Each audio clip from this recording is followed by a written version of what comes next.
call to order the Sparks City Council meeting of Monday, November 24th, 2014, to order with a roll call, please. Mayor Martini? Here. Council members Ratty? Lawson? Here. Smith? Here. Bybee? Here. Schmidt? Here. Attorney Adams? Here. And City Manager Driscoll. Here. We have a quorum, thank you. Okay, if you'd all stand for invocation, Speaker Pastor Steve Bond from the Summit Christian Church. Welcome, Pastor. I invite you to bow with me. Lord, we want to thank you for the incredible city that you've allowed us to live in. We thank you for the excellent leadership that you have provided through this council for years now. We thank you for the wisdom that you have granted in decision-making and the cohesiveness and the sense of purpose and mission that our city's experienced for a long time now. Thank you, Lord, for the deliberations that will happen today, and we pray that there would be a spirit of harmony, a spirit of transparency, a spirit of unity, and, Father, that the decisions that would be made would be in consensus and for the well-being of our city. Again, we thank you for these ladies and gentlemen who are such an instrumental part of making this place that we live such a beautiful place. And we thank you for these moments that will be spent together, and we pray for blessing over this time now, in the name of Jesus. Amen. Amen. Thank you, for those guys. kind words, Pastor. If you'd remain standing for the Pledge of Allegiance, Mr. Lawson, would you lead us? Yes, please join me in the pledge. I pledge allegiance to the flag of the United States of America and to the republic for which it stands, one nation, under God, indivisible, with liberty and justice for all.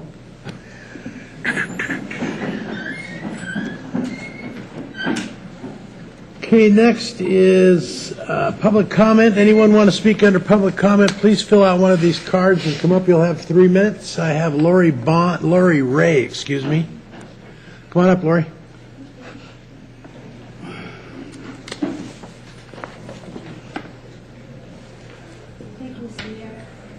Council members, my name is Lori Ray. I'm here representing Scenic Nevada, and I would like to request a postponement of item number 9.6, which is the sign code update, first reading. And I feel sorry that I'm asking for this at such a late time, but we did commission a report about brightness levels of digital signs, and we had hoped to get that to staff months ago, but one thing led to another and was out of our control, and we finally got it. We got it Sunday yesterday, and I spent yesterday getting it together to get to the mayor and to you council people and the staff.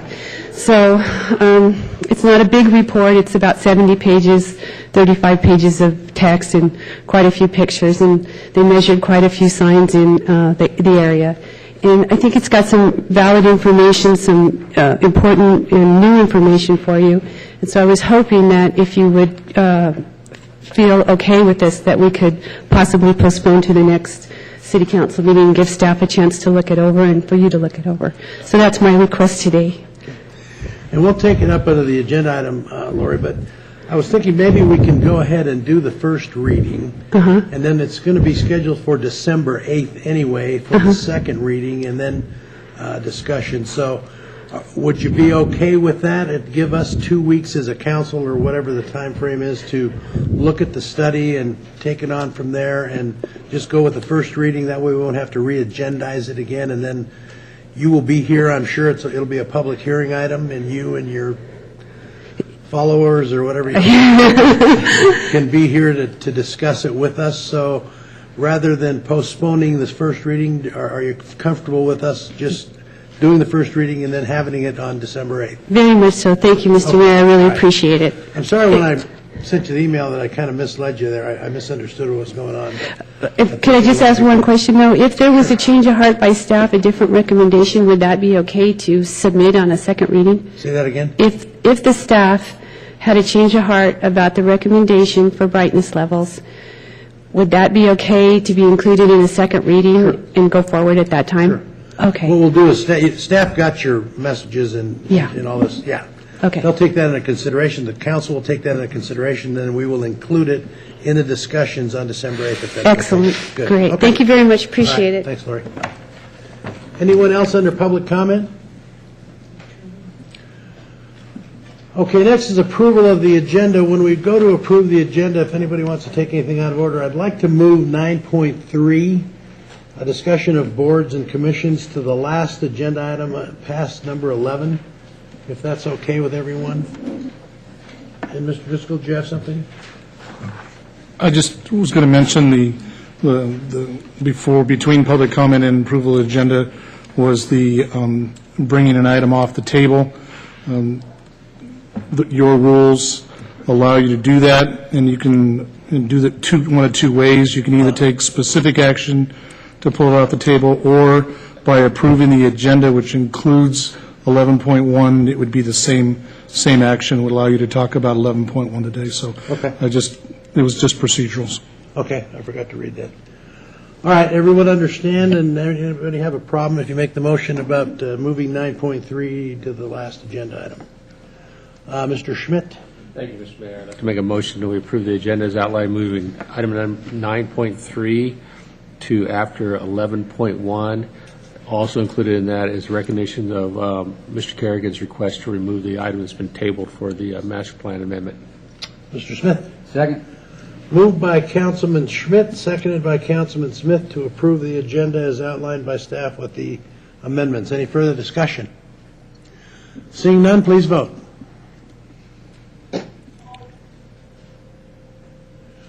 Passes unanimously. Ms. Ratty is an aye. Next is approval of the minutes, consideration and possible approval of minutes of the special and regular city council meetings of November 10th, 2014. Any omissions or corrections or deletions? If not, looking for a motion? Mr. Smith? Move to approve 6.1 as outlined by staff. Do I have a second? Second. Miss Bybee, excuse me.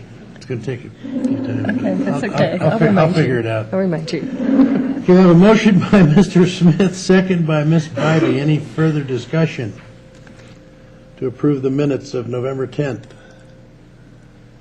Seeing none, please vote.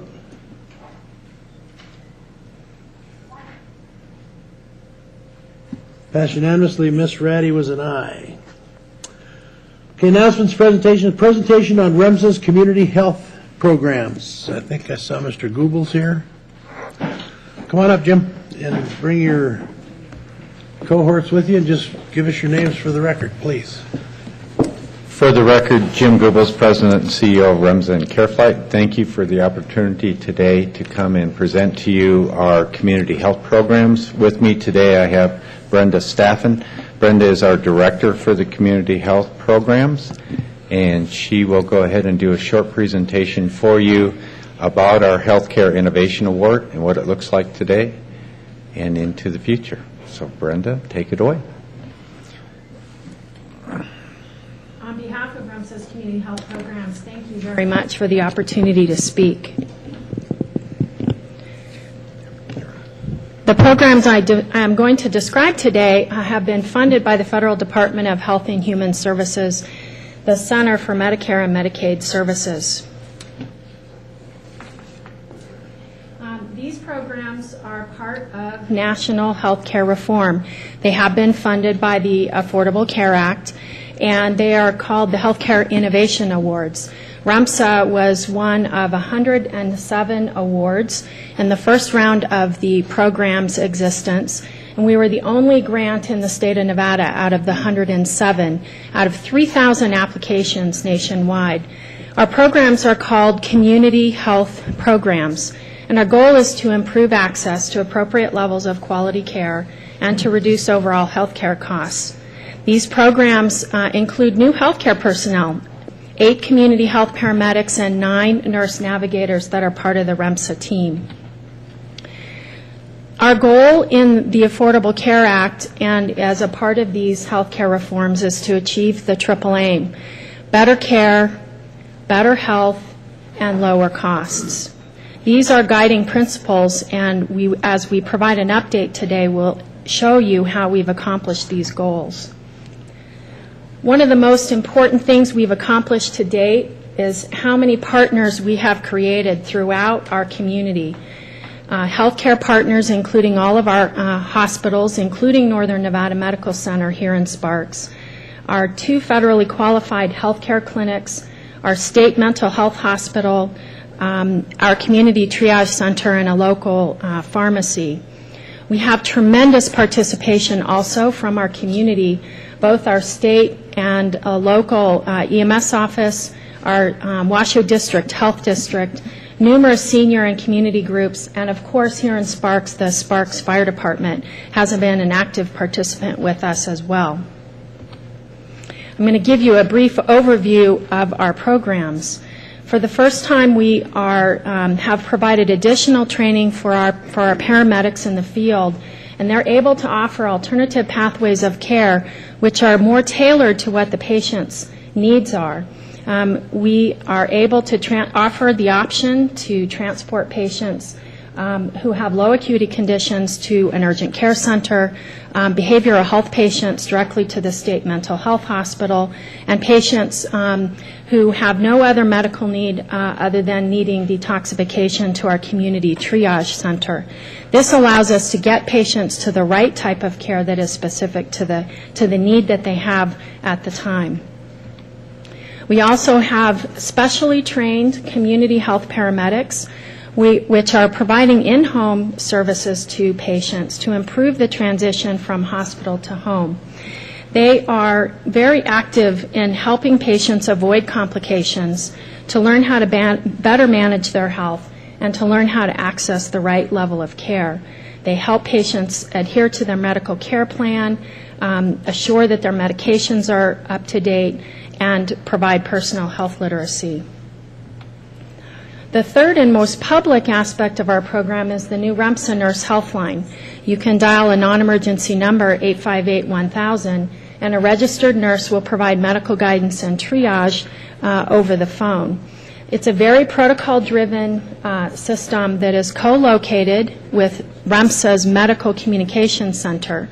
They're using a protocol called Emergency Care Nurse System.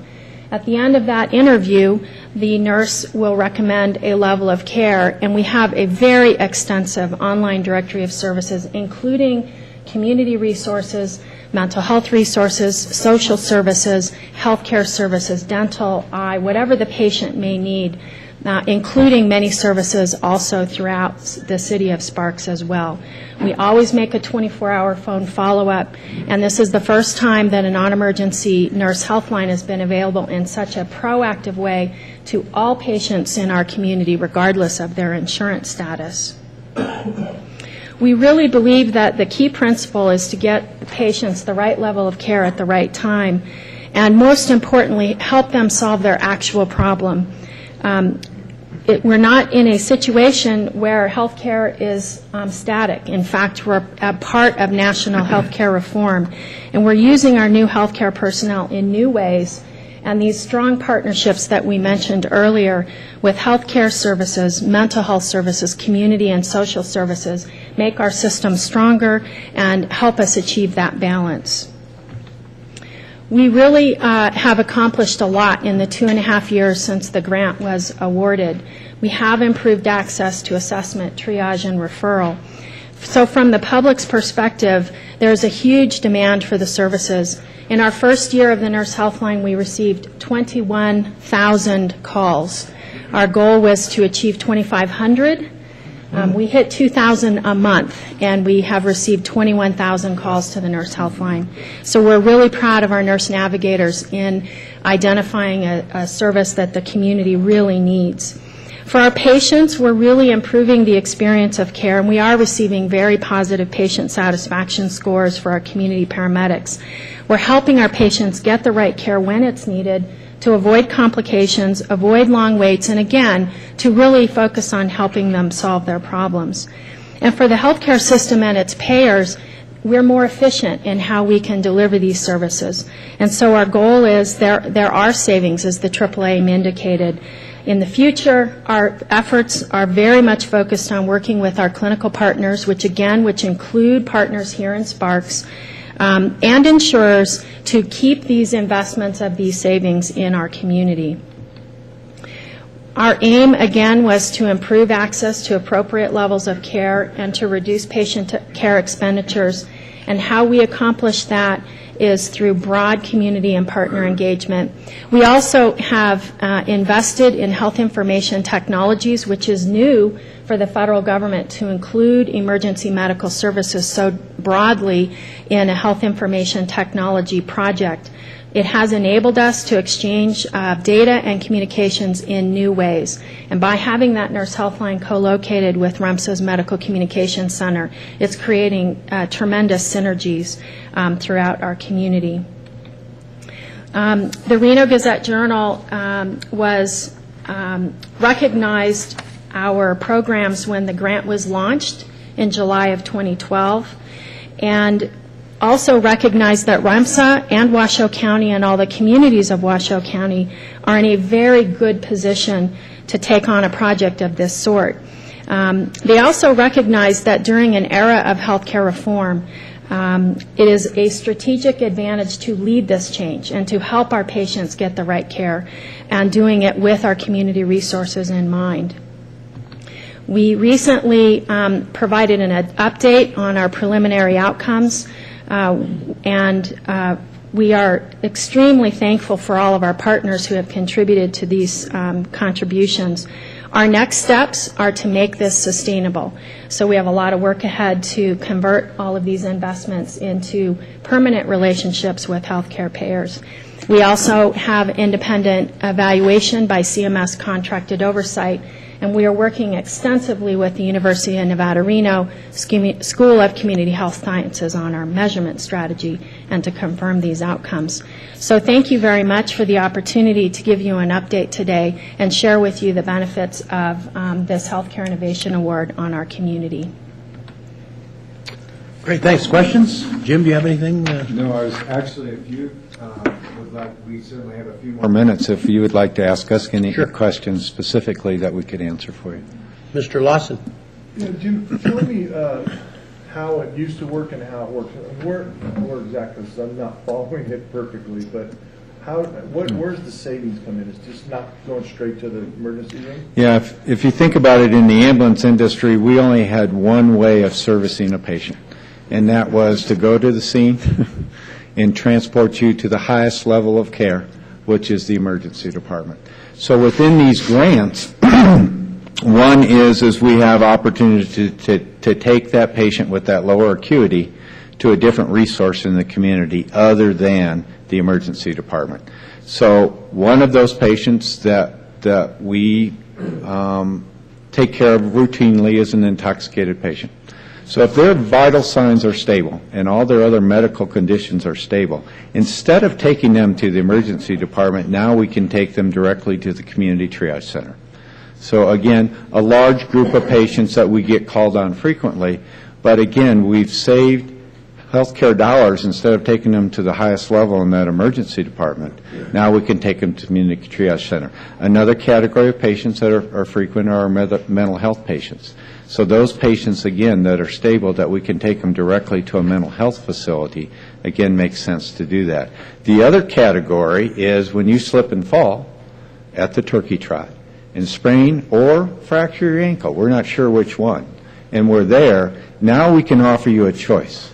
We can say we can take you to an emergency department of your choice, or the clinic down the street's open. Would you prefer to go to that clinic? Because I can give you the same level of care for that type of injury in the clinic as I can in the emergency department. However, in the emergency department, you're going to be behind all the trauma patients, all the stroke patients, all the chest pain patients. So again, your level of satisfaction for quicker service, same level of service, is higher in that urgent care. The other category that we're doing is working with the hospitals to help reduce readmissions. That's the community health paramedic.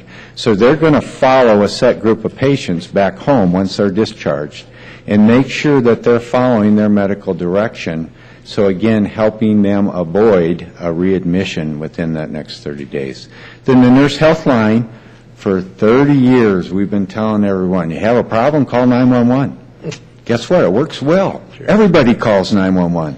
But what we're finding is there's a large category of patients that just really need some medical advice or medical direction versus that fire engine and that ambulance showing up. So that's what the Nurse Health Line does. They can go through, again, set protocols to help redirect that patient. Some of it could just be some things you can do at home to help your health care, or it could be, no, you really do need to go to the urgent care, or no, you really do need an emergency department visit right now. Someone to help guide them versus always calling 911 and for us to show up on scene and then determine that they really didn't need those services.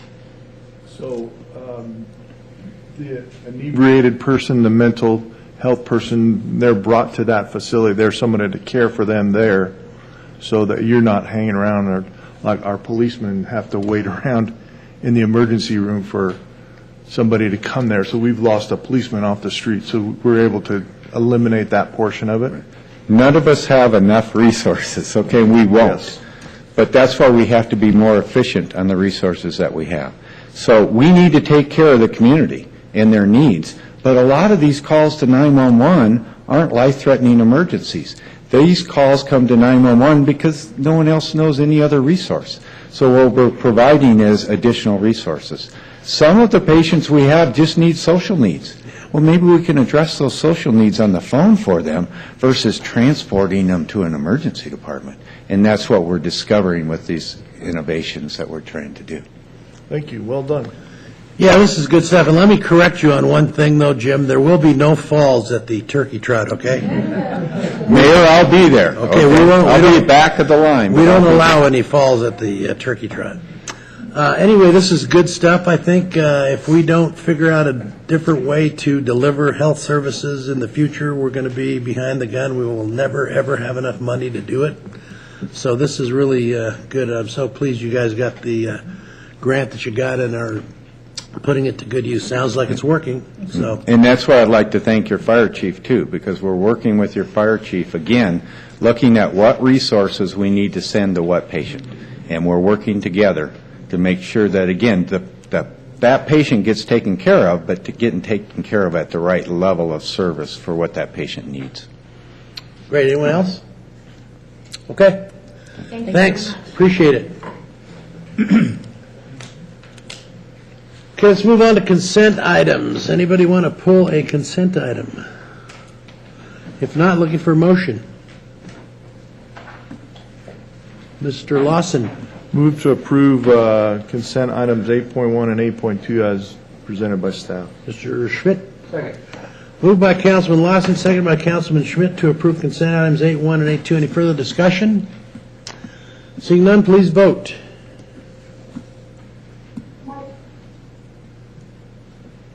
Passes unanimously. Ms. Ratty was an aye.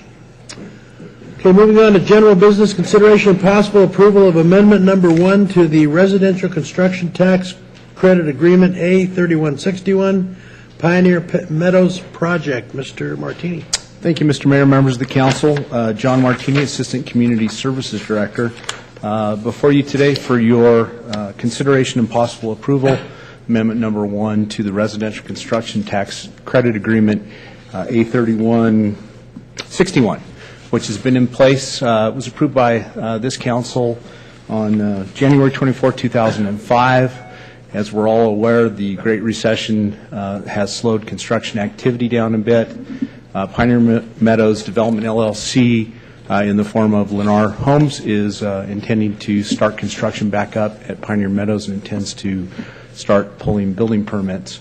As they were doing their due diligence to turn the project back on, if you will, they noticed that the existing residential construction tax credit agreement will expire January of 2015. They've asked for a 10-year extension to the agreement, which is the agreement I have penned before you. I'm available if you have any questions. Questions, Mr. Schmidt? John, the only question I have is it doesn't state anywhere in the agreement who holds the money. Councilman Schmidt, this is one of the older style agreements in which they were already issued credits on the books. It's not a reimbursement type agreement as we've used in latter years. So at this point, they have credits in the book. So they've paid already for everything? It is the form of agreement in which there is actually no cash exchanged at the building counter. They use credits in lieu of paying $1,000 cash, similar to the some of the other older agreements we have. How do they generate those credits? The agreement, A3161, established the credits to be awarded for the 3 parks that are proposed in Pioneer Meadows. They were advanced. The first section to date, they've pulled 340 building permits, so they've used $340,000 worth of credits, or 1% of those building permits. So the parks have to be built before they can get the credits. No, the credits are advanced up to, in a provisional basis, up to the value of the first park in this case. There are 29 building permits away from the trigger to build, actually construct that park. Okay. So in light of what we've been through and what we're going to go through here in a little bit, this is ironclad. We won't find ourselves in a situation where a park is not built that should have been built. Correct. Okay. Thank you. Anyone else? Questions? Okay, looking for a motion.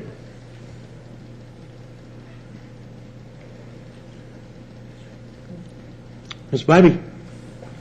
I move to approve Amendment Number 1 to Residential Construction Tax Credit Agreement A3161 Pioneer Meadows Project. I have a second, Mr. Schmidt. Second. Moved by Ms. Bybee, seconded by Mr. Schmidt to approve 9.1 as outlined by staff. Any further discussion? Seeing none, please vote. Passes unanimously. Ms. Ratty was an aye.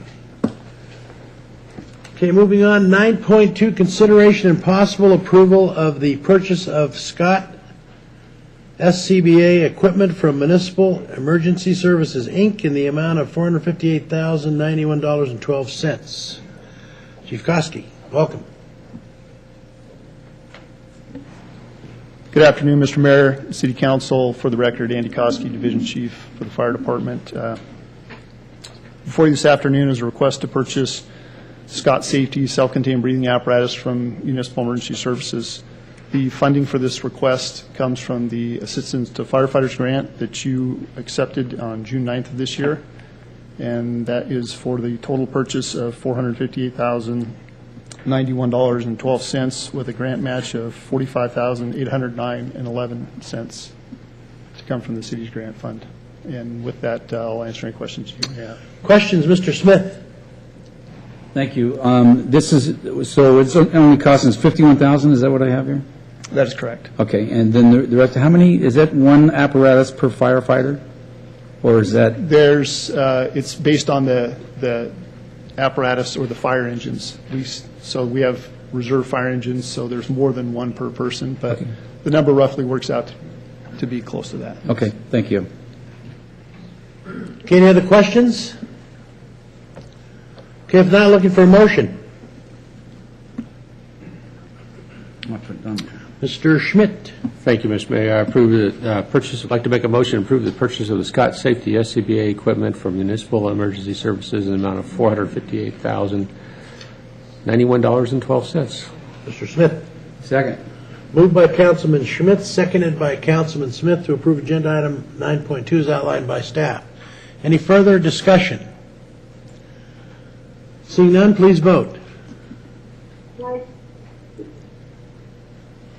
Passes unanimously. Ms. Ratty is an aye. Okay, 9.3 has been moved to the end of the meeting. 9.4, consideration and possible approval to utilize $205,000 of the augmented fiscal year 15 CIP budget in Fund 1404 to fund change order number 2 AC 5025 for Alf Sorensen Natatorium renovation project, and consideration and possible approval of the change order number 2 AC 5025. Mr. Caston, go ahead. Good afternoon, Mayor and members of the council. For the record, my name is Brian Kaysen, Capital Projects Manager for the City of Sparks.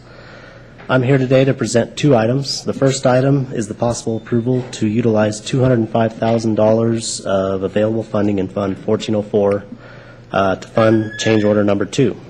And the second item is for the possible approval of change order number 2 for the Alf Sorensen Natatorium renovation project to Frank Lepre Construction in the amount of $205,000. For a brief explanation of what this includes, basically from change order number 1, as they started peeling back everything, peeling back the plywood and all that stuff, instead of 50% of the roof joists having to be replaced. That number grew to close to 85% of the roof joists, along with all the joist hangers and the fasteners included along that, the roof that was basically had moisture damage. Also have to perform duct cleaning, remediation of a crawl space within the ridge of the roof, which was not included in change order number 1. Insulation was moved basically from the ceiling to the exterior of the roof using rigid insulation. This is it's basically a better method of improving the moisture problems within the space. We have to re-roof the top pool, replace the roof sheeting over the top pool, and reinforce the top pool roof joists, which was also not included in change order number 1. And these items encompass approximately $134,000, and the remaining portion was $71,000 of force account for unforeseen items through the remaining portion of the project. And change order number 2, of course, totals $205,000. With that being the end of my presentation, we'll answer any questions you may have. Questions, Mr. Smith? Brian, thank you. I know we have to do this, but when is the pool going to be open again? Basically, March 1st is what we're shooting for. Do we have any more inspections, or once we do this, we're not going to find anything else? I'm not going to say we're not going to find anything else, but essentially the entire thing has been I know. gutted. I mean, everything's been opened up, so there's really, honestly, not much more. And we're taking steps in this renovation to make sure it's cooled off in there and air. Yeah, exactly. I mean, making tons of improvements. It's going to be much improved over what it was before, and also safety-wise, once we started getting into those joists, and there was nails that were pretty much like a thread. I mean, could have been possibly a safety hazard if we'd gotten some big snows or something like that. I mean, not to say that there would be, but I think it's a good thing that we went through and found all this stuff, and I wish we could have found it before and been more proactive, but it's really hard to see until you actually start pulling things apart. Good job. Good job, Brian. So, thank you. Mr. Schmidt? Thank you, Mr. Mayor. I agree that I think this is not a decision we can make. It's a decision we have to make. There's no choice about it. But I want to just go through numbers a little bit, if I can, with you. Original contract was for how much? It was $721,000. Now at $721,000, how much do we have reserved for force account? We had $27,000 in that, which was really well underfunded for the size of the project. Change order number 1 was? It was $586,000. That included a $125,000 force account.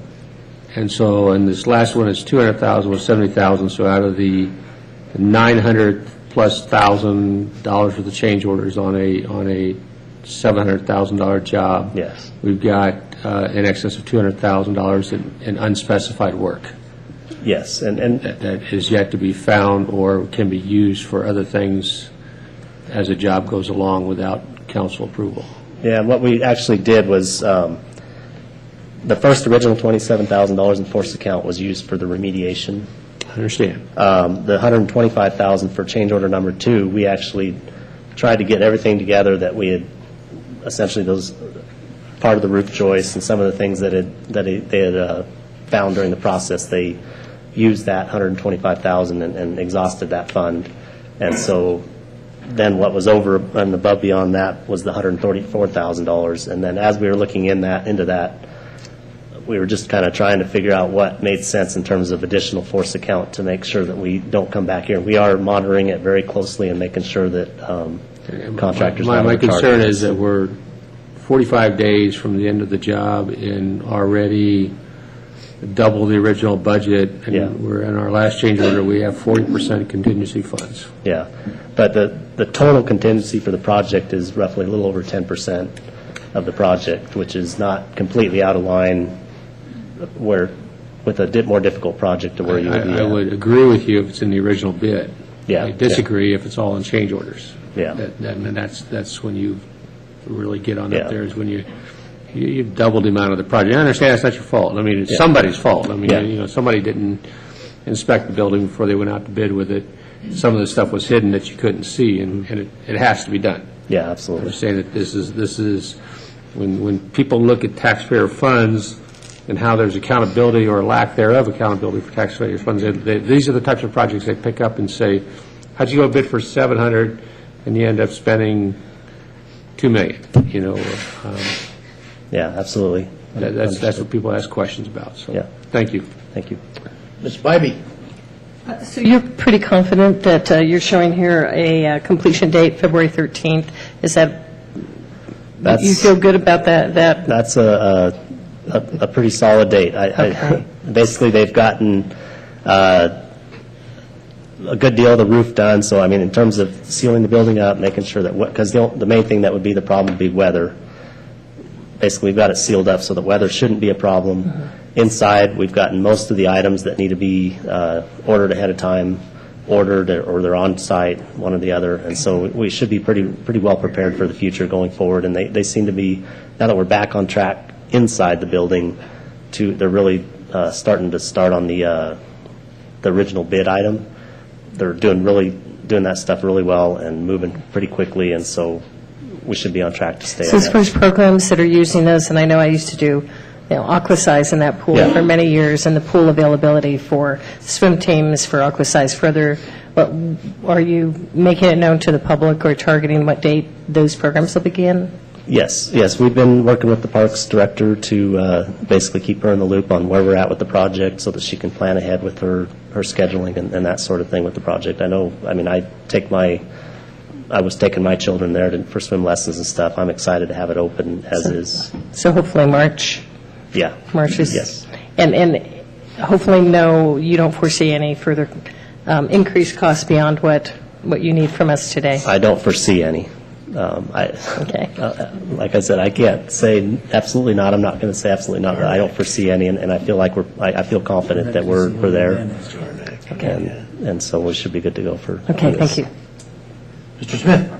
You know, Brian, I know the project's basically doubled, but this thing is like an onion. You peel back something, Yeah. you find some damage, you got to fix it. You Yeah. just can't. You just can't forget about it, or we close the pool forever. Yeah, So- exactly. I mean, it's a needed resource for the community, and and definitely you learn some things as you go along with projects like these, and there's just different circumstances that come up. So. Mr. Lawson? The only other thing I'd like to look into, and I don't know who has to address this, and I know it's not you, Brian, but how do we overpay $411,000 on our water bill? That is a big number. Yeah, that's something that honestly we need to start looking or keeping an eye on things like that, where if all of a sudden there's a spike in a bill or something like that, and I'm not sure who exactly to talk to about that to kind of monitor that, where if all of a sudden there's something that happens like that. I will talk with Mr. Cruz. Yeah. He can direct me in the Yeah, right absolutely. area. But yeah, that's another oversight that's a little disturbing. Yeah. Water Right. bill from Tumwa? Yeah, Yes. from Tumwa.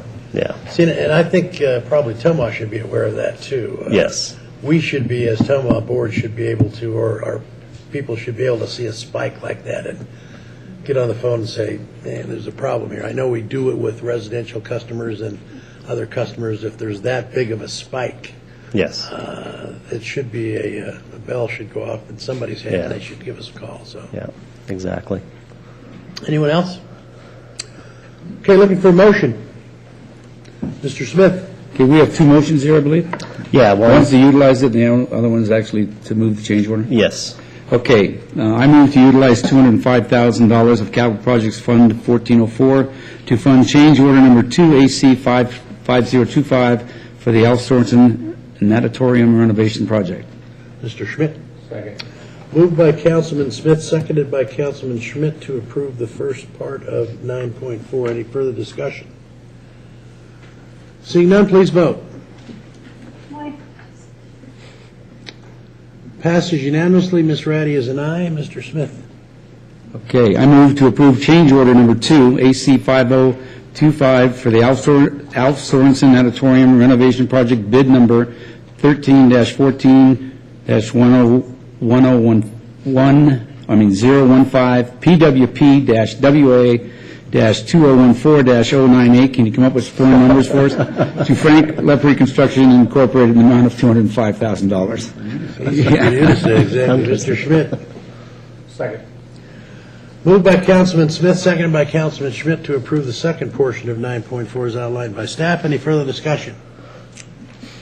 Seeing none, please vote. Aye. Passed unanimously. Ms. Ratty was an aye. All right, thank you very much. Okay, moving on to 9.5, consideration and possible approval of a termination agreement, AC 5104 with Red Hawk Land Development Company, LLC, regarding residential construction tax agreement A 2571. Mr. Thornley. Good afternoon, Mr. Mayor, members of the council. This agenda item is essentially the opposite of the extension of the residential construction tax agreement you considered earlier in this meeting. By way of background, back in May of 2012, the Planning Commission considered an item that concerned various development entitlements within the Wingfield Springs development. At that meeting, there was a great deal of public testimony concerning the construction of parks within the development, certain irrigation issues, and other timing concerns from the residents. It took almost a year. It took 11 months to bring that agenda item to the City Council, and in that 11 months, planning staff, the City Attorney's Office looked into the concerns that had been raised by the citizens who lived out there, and primarily we focused our attention on the construction of the parks. Within the Wingfield Springs development, 5 parks were planned, and we hope to achieve that construction by using 2 types of agreements. The first was a reimbursement agreement, whereby the residential construction tax in the amount of $1,000 per building permit, or 1% of the building permit value, was paid into an account. The developer constructed the parks and then applied for reimbursement from that account, proved up the amount they spent, and were reimbursed. The second type of agreement is a credit agreement, and I think Mr. Martini spoke to how those work, but again, just by way of background, the way a credit agreement works is, in lieu of paying the $1,000 or the 1% of the building permit value, the developer is issued a credit book. And in theory, what would happen is, as you pulled permits, because you didn't have to pay the $1,000, you'd put the $1,000 in what amounts to a savings account. And when you hit a certain number of permits pulled, you would be obligated to construct a park. And in theory, because you hadn't paid the tax, the money would be there. And that's the way those credit agreements are intended to work. The credit agreement out at Wingfield Springs went awry, whether it was through lack of policing the agreement, whether it was through a change in leadership in the corporation that is the master developer out there. In truth, it's probably both. And what ended up happening is the Rose Garden Park was never planned as a park, but it was accepted by the city as the second park, and that's the park that concluded the use of the reimbursement agreement. The question then became, well, what's park number 3? And Red Hawk Land Company and the city had a disagreement as to which park was the third park. In our view, originally, the third park was to be Silverton Shores Park. It's not constructed yet. It's planned, and there's a location, and the Parks Commission has accepted and adopted plans for the park. In the view of the developer, the third park is Pelican. That caused some pause for me. Pelican was never dedicated to the city. We acquired Pelican in a tax sale off the courthouse steps. Nevertheless, Pelican does exist, and certainly the developer put some money into Pelican Park, as it was mostly complete when we acquired it. To date, Red Hawk Land Company, as the successor to Loeb Enterprises, has claimed $800 shy of $1.2 million in credit under the credit agreement. The agreement calls for $1.45 million in credit. So there's $250,000 in credit outstanding. But we only have the one park of the 5. That said, because the third park is there, if you accept the Pelican is the third park, and I have, the timing of the agreement is not out of line. Red Hawk Land Company is not presently behind the 8 ball, so to speak, in terms of building the fourth park, which is Silverton Shores Park now. I think they're about 200 building permits shy of technically owing you a completed park. That said, in my view, the best path forward in terms of moving on, getting the parks constructed, is to terminate the agreement. And so over the past 18 months, I've negotiated with Red Hawk Land Company at the direction of the council. The terms that we've come up with should not be thought of as getting 100% square on the agreement. They should be thought of as a negotiated settlement of the agreement. And those terms are as follows. If you choose to terminate the residential construction tax credit agreement we have presently with Red Hawk Land Company, the city would receive $200,000 in cash that would go into Park District 3 for the purpose of constructing parks within that area. You would receive the land to build Silverton Shores Park and the fifth presently unnamed park. You would receive the water rights that Red Hawk acquired for Pelican Park. Red Hawk would receive credit, or they would keep the credit essentially for building Pelican Park to the maximum amount that was allowed for under the credit agreement. They claim to have more money into the park than the credit agreement would have paid out. I don't think that there's any way to verify that given the change in leadership in that company. I'm not certain that the documentation exists. But again, it's a negotiated change and not squaring the agreement up 100%.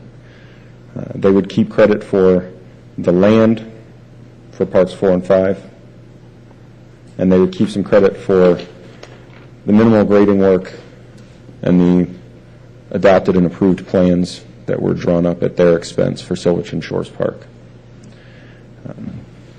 The reason I think it is appropriate for the council to consider these terms is that I don't think either party has a reasonable chance of success in a formal lawsuit. I think your other path forward would be some form of alternative dispute resolution, probably mediation, and I think that you would end up basically at these terms, but it would cost you quite a bit more, and it would take 2 or 3 more years. With that, I'm available for questions on the terms of the agreement or the rationale behind it. Questions, Mr. Schmidt? Thank you, Mr. Mayor. Doug, walk me through it. I don't have a breakdown of what everything's valued at. Just starting from the top, since 1994, Winfield Springs started, how much money was paid, or how much in construction tax credits was given? Is that 1.45 million? Yes, under the credit agreement, there'd be $1.45 million in tax credit. There was another, I don't have it in front of me, but I want to say $750,000 in reimbursement that was made from taxes that were collected. And those were the first parts. And I understand that. I'm just trying, what I want to try to get back out to is exactly what is the values of the park versus how much we paid for them. And so we have 1.45 million tax credits that should have been received or credited, back and forth. We have another almost 200,000 of the city's cash we put into taking one of the parks that's being used as a credit now. We put in, so somewhere we should have a value of $1.65 million. So we have $200,000 cash, we know that. How much is the value of the water rights we're getting? The value of the water rights is about $54,000. So there's $250,000. How much is the value of the land that we're getting? The land was negotiated at $70,000 an acre. So how many acres is that?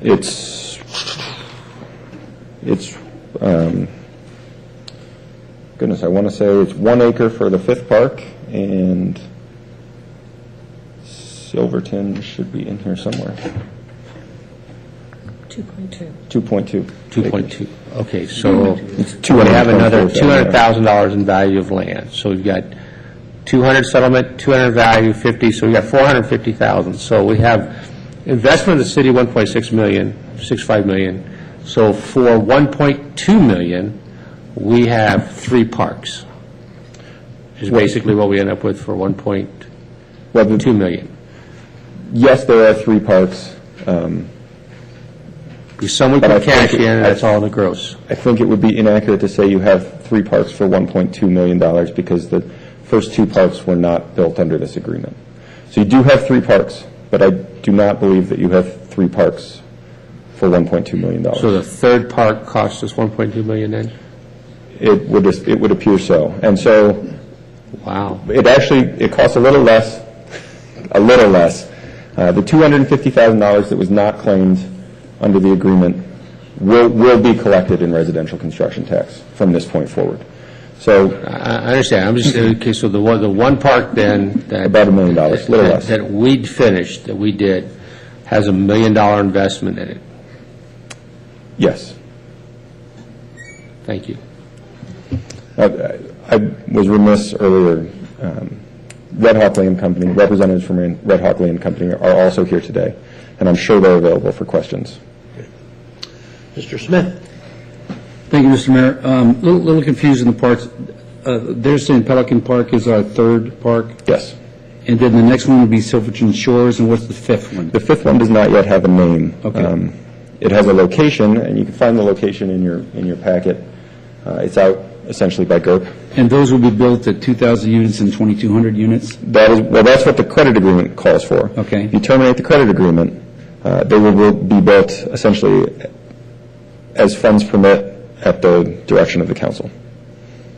So could we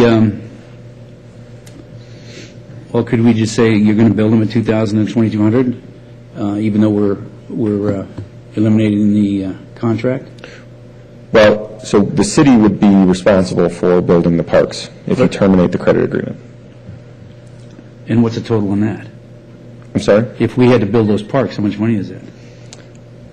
I am not comfortable answering. The fifth park does not have a number associated with it. There are no plans for it. I don't think anybody could answer that question, although I believe Mr. Martini could probably give you a rough number per acre. Here, John? This is new. I don't remember talking about this before. No. Is this new?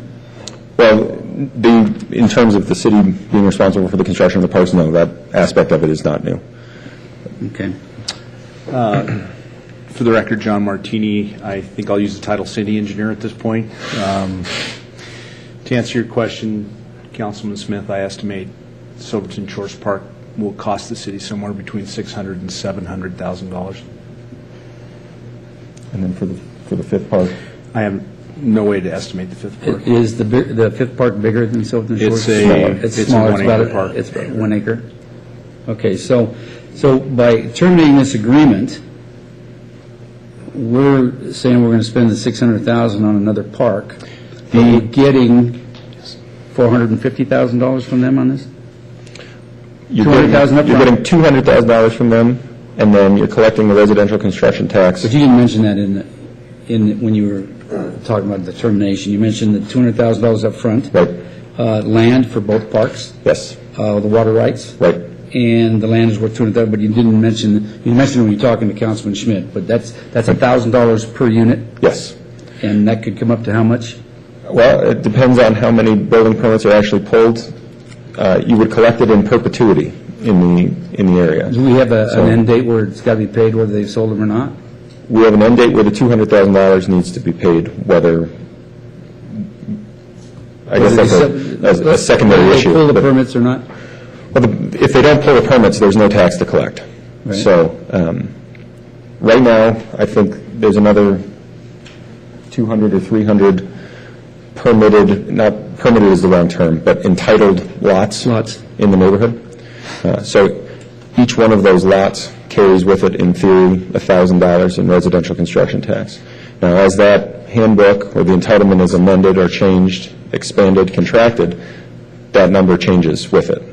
Okay, I guess what I'm having problems with is if we set a date of January 1st, 2016, and they haven't sold those lots, we're done? We're not going to get any more money?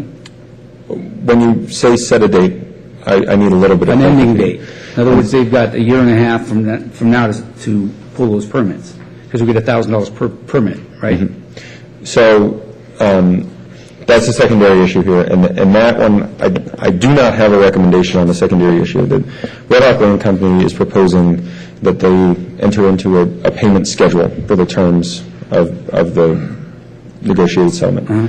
That schedule would only apply to the $200,000 that comes with the termination. The residential construction tax, there is no end date. That tax would be collected in perpetuity from today till forever on any permit pulled within the Winfield Springs development.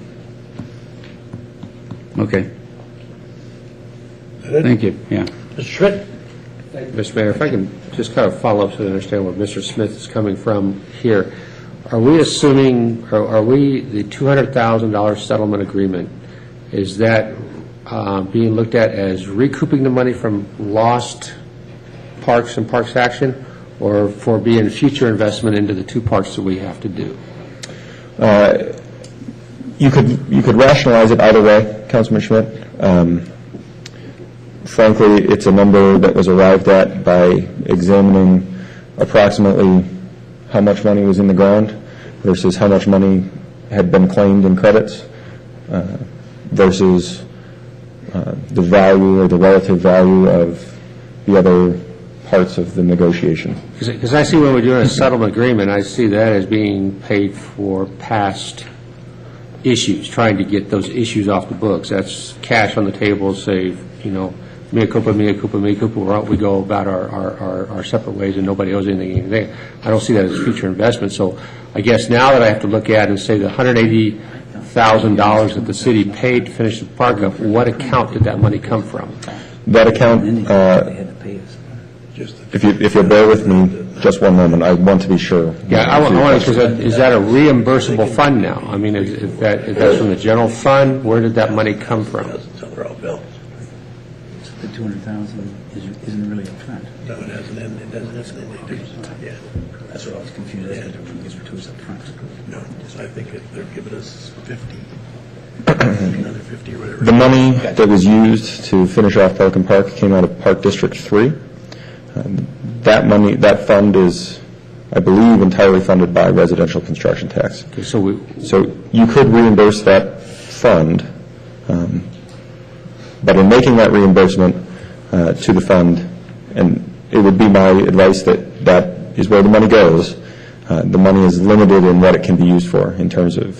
And I understand that, but and I think that's a legal issue question that I think accounting managers have to get with the attorney and find out that if you take money from one tax district and you put it in another one because of a shortfall, do you have to pay it back when that money comes forward? Right.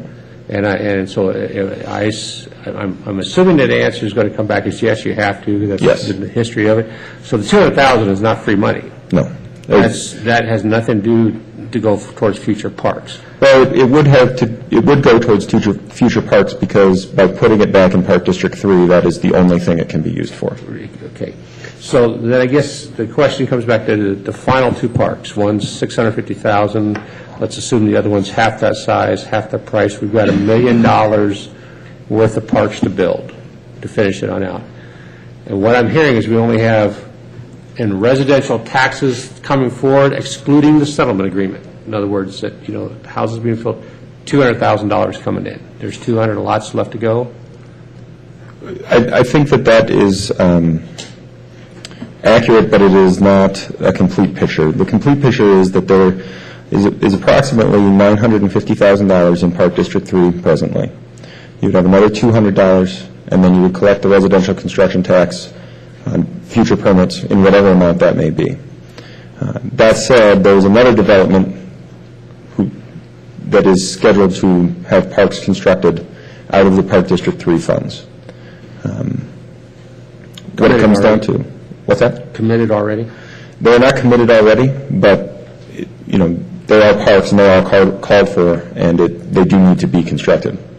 And what it comes down to is essentially a policy question of which parks are you going to build with the money from Park District 3, on what schedule, and in what order. So basically what I'm hearing, there's not going to be enough money to do all 3 parks then, unless you cut back the size of the parks or you do budget controls on those. I suspect that's correct. Because I'm looking for, I know what we got and how much we paid for it. We paid a lot for a park. I want to know what we're not going to get in the future based upon future cash flows. I think that you've summed it up. I think that I think that you will get your parks. Whether or not the accepted and adopted plan for Silverton needs to be amended is a question that I think we'd confront in the future should you choose to terminate the agreement. The extent of what goes on in the 5th park is a question that would need to be confronted in the future. And the planning for the parks and the other development is a question that would need to be confronted. I think that your summation, Councilman Schmidt, is entirely accurate, that there would not be enough money to do everything that we had planned originally, at least in the same fashion that we had planned it originally. Then if I may, Mr. Mayor, one last question. Sure. Section 2.2B calls for $50,000 of the termination fee of the $200,000 to be paid upon recording of Village 30 final maps. Is that correct? Thank you very much. Ms. Bybee. Actually, I'm going to follow up on what he just started with the payment schedule. If we terminate this agreement, we'd be looking at on termination, $50,000 payment. Then the second, Part B, is the $50,000 termination fee upon recordation of Village 30 final map. So that means we would have to approve Village 30 in order to get that $50,000, but we don't have those maps. I'm a little confused and obviously new, but if we're putting a contingent on something we don't know, haven't seen, and don't know if we're going to approve, how does that work? I mean, I'm voting on something that I don't know what it's going to be. I'm sorry, I apologize for speaking over you. That provision is not intended as conditional payment. That provision is intended as timing. The approval or non-approval of Village 35A is not at all a precondition to receiving the $200,000 as part of the settlement. In any event, whether that final map is approved or not, the entire $200,000 payment is required to be made by 2016, I believe. There's a date certain in the agreement. But I want to make clear for the record, there is in no way, shape, or form an intention that this agreement be interpreted as including a provision whereby the City Council is bound to accept a final map as a precondition for payment. That is only a timing provision. Okay, so that makes me feel a lot better. Question on the outstanding balance. We have December 31st, 2016. I'm wondering if we can move that back to our fiscal year, which is July. Is that July 2016? I have no objection to that. But I'm just thinking it's a 6-month difference, and for bookkeeping and looking at fiscal budgets. I understand. Could just a thought. a thought that I would have to make it a little bit. That it's not a big difference, and it might help fiscally. Representatives from Red Hawk. Okay. Just nodded at me, but I'd invite Ms. Sino down to answer questions with respect to the schedule under which the agreement would be terminated herself. Good afternoon, Mayor and members of the City Council. I'm Jackie Sino here on behalf of Red Hawk Land. I'm here to answer any questions. I am in full agreement. Our company is in full agreement with the terms of this termination agreement. I'd be more than happy to answer any specific questions that you might have, and hopefully we can move forward on this. Okay. So would you have a problem if we considered looking at our fiscal year and all payments? My understanding, Doug, would be this termination of this agreement wouldn't be conditional on anything else we do further. The $200,000 would be due in increments, but the final total amount would be due in 2016 Well, in the 200,000. the 200,000 Correct. is due in 2016. Okay. The residential construction tax, which makes up an untold sum exceeding $200,000 or $250,000, is due as people pull. As they pull permits. And we're looking at two things, not just the residential construction tax, but part of this agreement is a termination. So you're really paying $2,000 per permit pulled, is that my understanding? One for the termination and then one for the actual residential construction tax, is that right? Yes, that's correct. Okay, thank you. And so to completely answer your question, the termination fee that would attach to the building permits, that goes to the $200,000.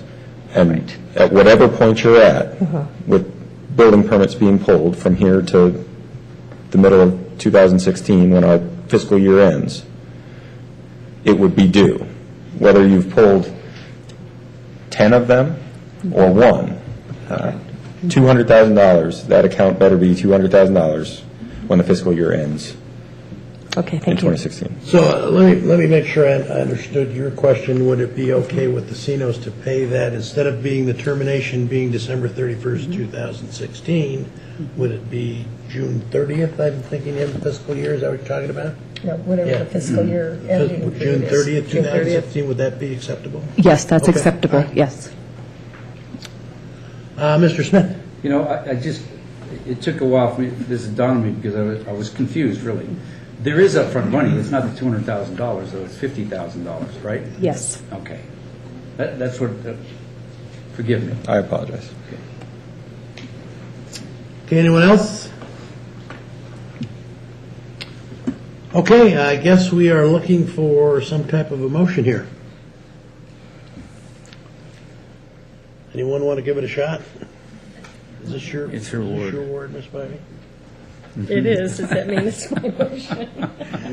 You don't have to if you don't want to. We can but- do it. Okay, I'm looking to see if we take it. Take your time. There's no motion There's written none. there, so. There's none.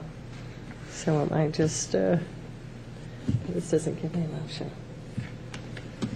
No, it just, I have to create my own. No motion. No, that's with respect to the payment. Yes. No.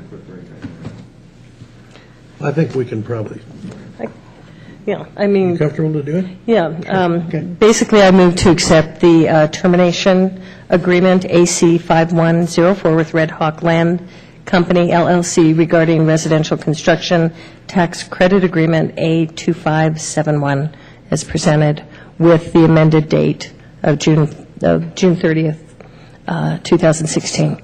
You okay with that, Doug? Yes. Okay, do we have a second? Mr. Lawson? Second. Okay, it's been moved by Councilwoman Bybee, seconded by Councilman Lawson to approve the agreement with the amendment made. I Yes. have one question. Do we I'll give you the Public shot. comment? Let me finish first. Okay. With the agreement as amended by the motion. Any questions, Mr. Lawson? Do we have public comment on this issue? No, it's not a public hearing. No one wants to speak on it then. All right, thank you. Okay, we have a motion and a second. Everyone understand the motion and the second? Okay, any further questions? Seeing no further questions, please vote.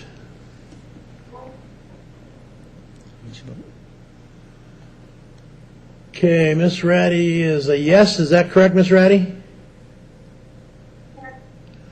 So it passes 4-1. Mr. Schmidt is a no. Okay? Thanks, Jackie. Appreciate it. Thanks, Doug. Mr. Schmidt, go ahead. Could I clarify that I am abstaining on Did you voting on that abstain? item? I'm sorry, Mr. Thank you. Redditt. Mr. Schmidt is an abstention. Okay, moving right along. 9.6 is a first reading.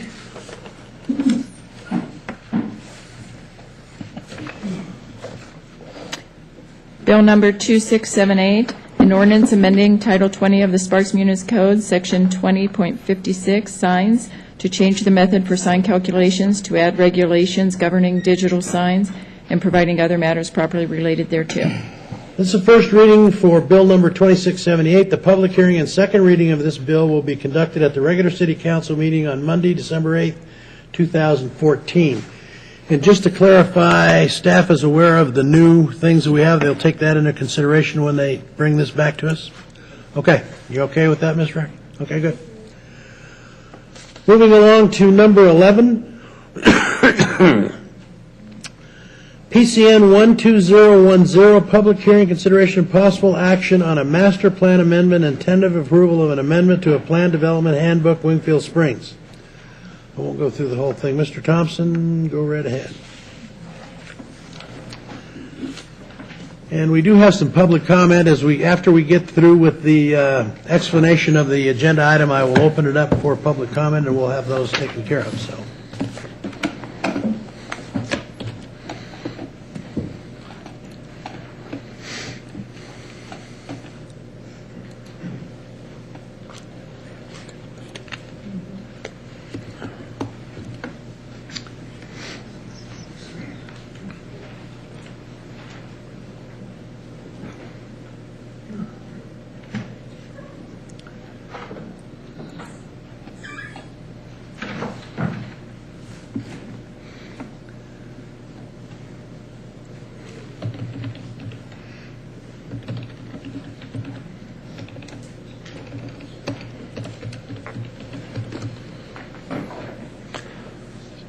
Apologize, I'd like to bring up a graphic.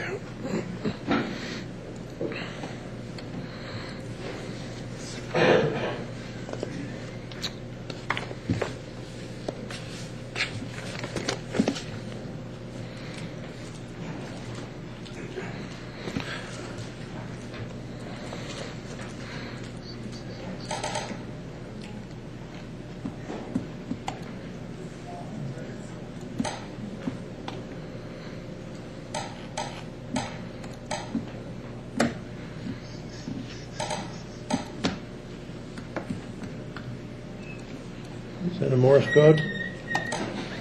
All right. SOS. Probably can't read that either. Good afternoon, Mr. Mayor, council members. Tim Thompson, senior planner for the record. Before you today is a couple of requests from Red Hawk Land Company regarding the Wingfield Springs plan development. The first request has to do with two requested master plan amendments. And if we're looking at the overhead, villages 27-3, 27-4, and village 28 are those areas that are requesting a master plan amendment. Essentially, with village 23 phase 3, you see that the purple land use area is actually larger than the parcel, which is outlined in blue. And so the applicant is proposing to take some of that excess land use and move it over to the corner of Singing Hills and Wingfield Hills Road. What you have there is a net increase in open space. So you're taking 27.3 from 4 dwelling units to the acre to open space, and then village 27.4 open space to 4 dwelling units to the acre. Village 28 already exists in the handbook. It was approved a number of years ago. However, the city's master plan map was never updated to reflect that particular development, and so at the request of the city, this particular master plan amendment was included in this application. What you have is 4 dwelling or open space going to 4 dwelling units to the acre. The area is just under 11 acres in size. Village 28 consists of 20 units on about 10.8 acres. The second part of the request is amendment to the Wingfield Springs handbook. Essentially, the applicant is looking to create some additional villages.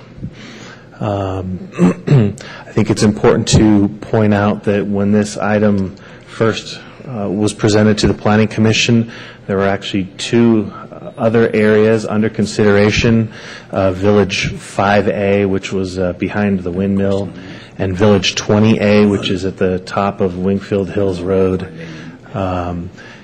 Both of those. 1 second, Tim. You got a question right now? Maybe you're going to answer this. Were they withdrawn by the applicant or by the city? Yes, Village 5A and 20A were withdrawn by the applicant Okay. prior to the Planning Commission hearing the item and making their decision. So Are they going to come back at a later time, do you know? I do not know. Okay. So those two items are not a part of what you'll be considering today. What you will be considering is Village 19C. That property is located adjacent to the water wheel feature as you exit the Wingfield Springs Plan development and enter into the Foothills development. Village 19C would be located on a piece of property that is already master planned for dwelling units to the acre. However, the handbook calls this area open space. Staff is not in favor of this particular request. We believe that the homeowners who bought homes along 10 Mile Drive relied upon the handbook with the fact that the area located behind those homes south of Vista Boulevard was open space and therefore relied upon the handbook to make that decision to purchase their home there. Can we have another question, Mr. Smith? Thank you, Mr. Mayor. Tim, wasn't that the section that they had a public meeting or something, or a homeowners meeting out there, and everybody was against that section? Is that what I'm thinking of? No, I think... was it above that? I would say the vast majority of folks were actually against Village 5A, which was adjacent to the windmill at Wingfield Springs Road in Vista. And again, that was... I'm thinking of the water wheel. Yeah, the water wheel's a little farther to the east there as you go to Foothills. Thank you. The next village would be Village 17A.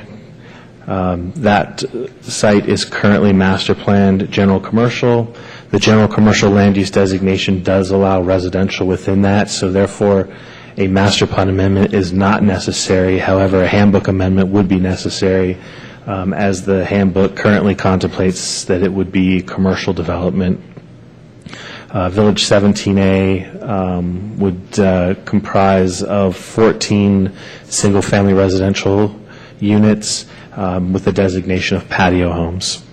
The patio home designation currently exists in the Wingfield Springs handbook.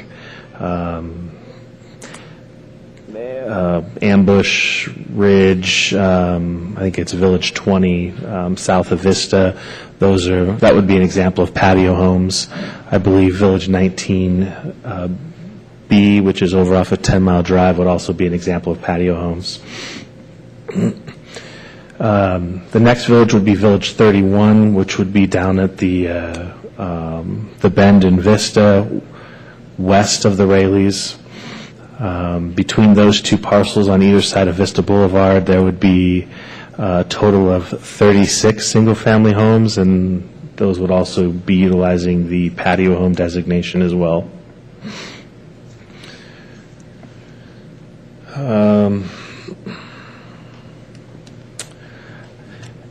The other changes to the handbook are related to the setbacks within the patio home designation as well as the builder lot designation. The applicant has asked for some modifications to those setbacks. Example would be to reduce the front yard setback from the property line to the garage from 20 feet down to 18 feet. Certainly not something that is uncommon around the city of Sparks, particularly with a smaller product type. They're also proposing to increase the amount of lot covered by structure. And staff is supportive of all those handbook modifications to the setbacks. We're also supportive of the creation of villages 17A, 31, 27-4. However, we do recommend that Village 19C not be approved as recommended by the Planning Commission previously. Staff has been able to make all the findings. I'd like to insert those into the record at this time, and I would be happy to answer any questions you might have. Questions, Mr. Schmidt? Thank you, Mr. Baker. Right now, how many more units can be built based upon existing maps, existing approvals? Everything is, in other words, if nothing ever happened at this council again, how many more units can be built in Wingfield Springs? In Wingfield Springs? Not the total number that was approved, total number that's on the what the maps and everything have come forward, because I know those numbers are different.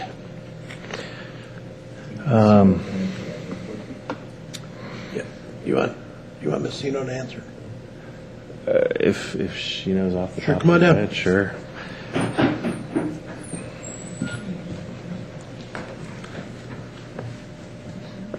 There are approximately, there's 2,000 units that are built right now. And the maximum number of units is 2,564. And that's not the numbers that I was looking for, because I know those numbers on the master plan and stuff. What do you have approval for right now? If I took Village 27, both phases, Village 28, Village 19C, Village 17A, Village 30, that you have approved right now, plans already done up, how many lots are there between those things that are left to be built? So, I have it, Tim, do you want to? do you have, so I have Village 30, which is the old McQuarters Ranch. That's in between the old schoolhouse and Red Hawk Park. I have that at 125 units. Village 29 is 3 units. Village 28 is 20 units. Village 27-4 would be an additional 8 units. You doing the math over here?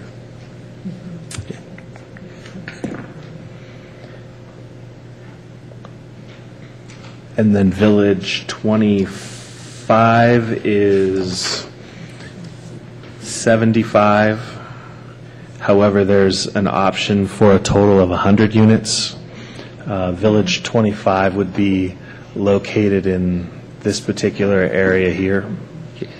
But 25 is not on our list today. Correct. I want to know what we have at present, and now we're going through zone changes to do it. What are we increasing the number of units that can be built for those zone changes? Go ahead. It's going to be 78 units, and that would not include Village 30, which is what we would submit on the final map, and that's the old schoolhouse building. Okay, so we're going from how many units to how many units? With these amendments, if they're approved, we'd get an additional 78 units, so it would bring us up to about 2,078 units. Okay, so that's an increase of number of 78. Is that going from 125 to 203?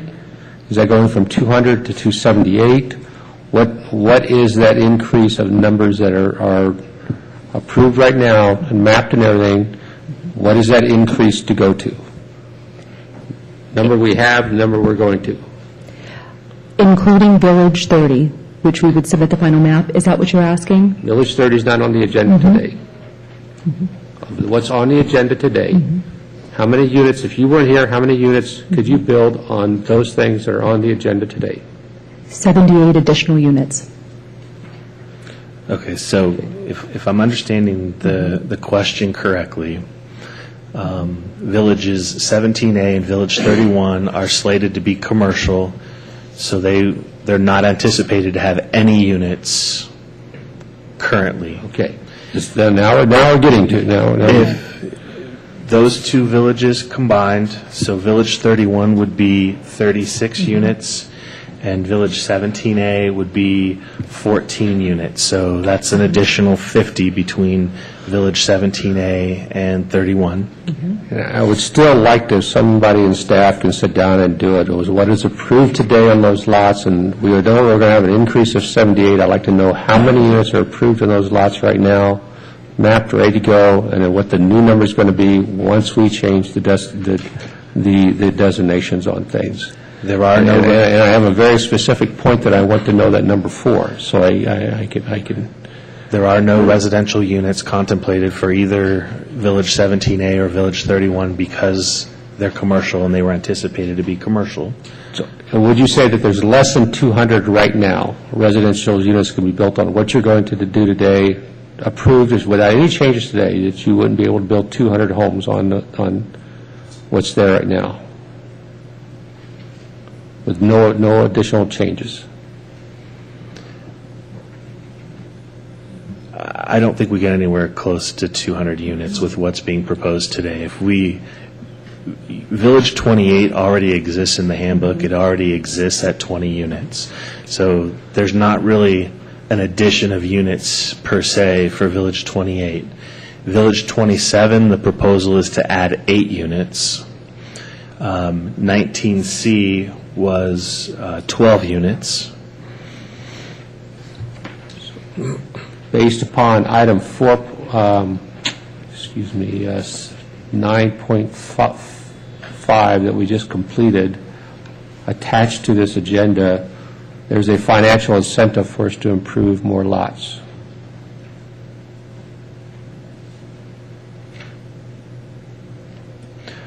So if I understand the question correctly, we want to know what the total number of units is today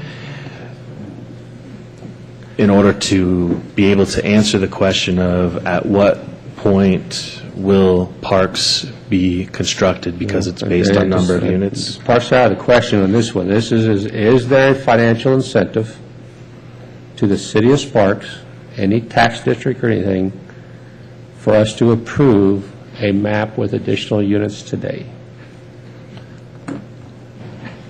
You don't have to answer that question.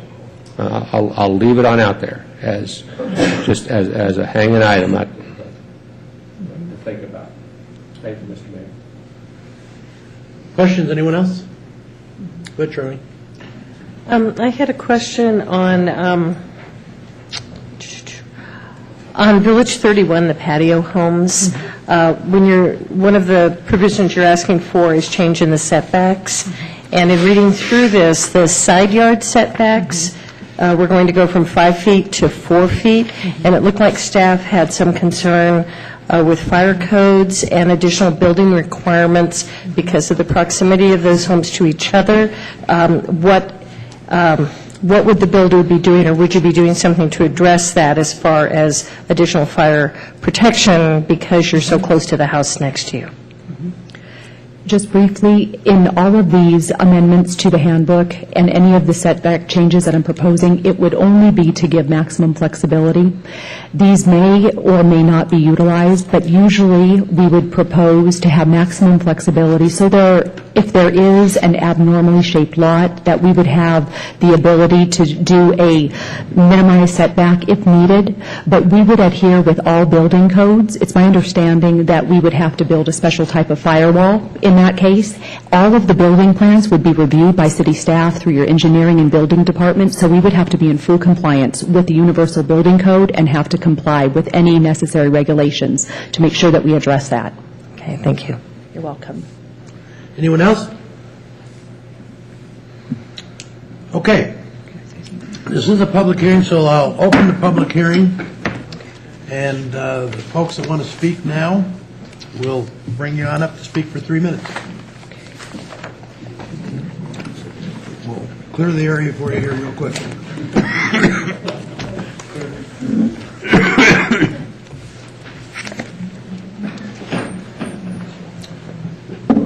Okay, first of all, we have Gerald Werner. Yes, come on up, sir, for 3 minutes. Followed by Richard Davis, if you could be ready to go when he's done, please.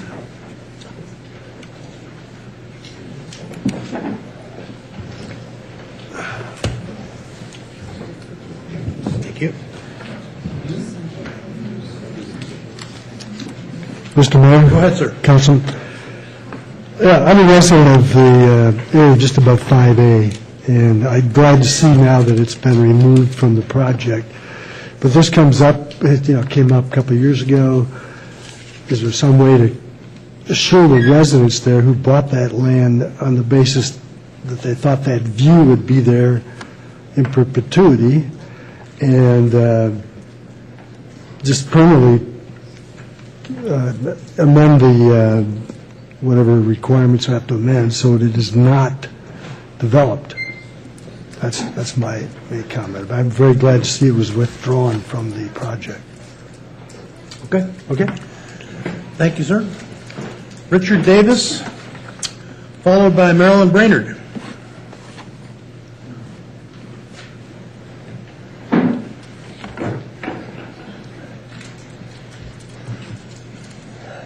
I'm Richard Davis. I live just south of proposed Village 19C, and maybe my comments can be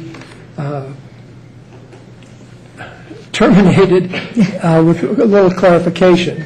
The last council meeting that addressed this issue, Ms. Sino had come in and said they had abandoned their proposal for 19C.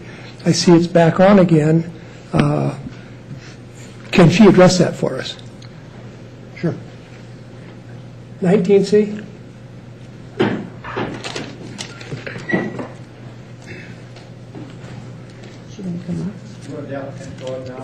Yeah, you want to just, if it's real quick, sure. Come on ahead, Jackie.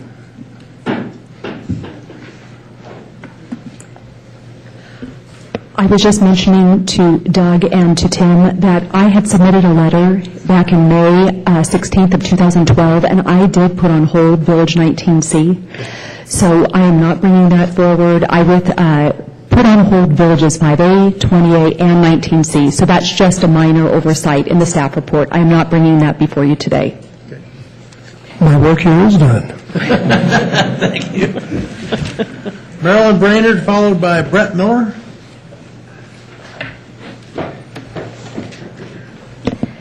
Good afternoon, Mr. Mayor and council people, persons.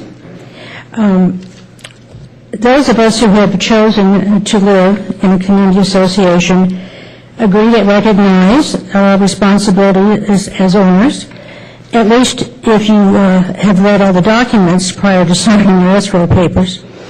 However, even if you are a responsible owner, forces beyond your control often can have a drastic effect on your welfare. An example of that is the Nevada legislature, which meets biannually, as we all know, and may pass laws that are beneficial only to a very small minority of our approximately 1 million Nevada citizens residing in associations.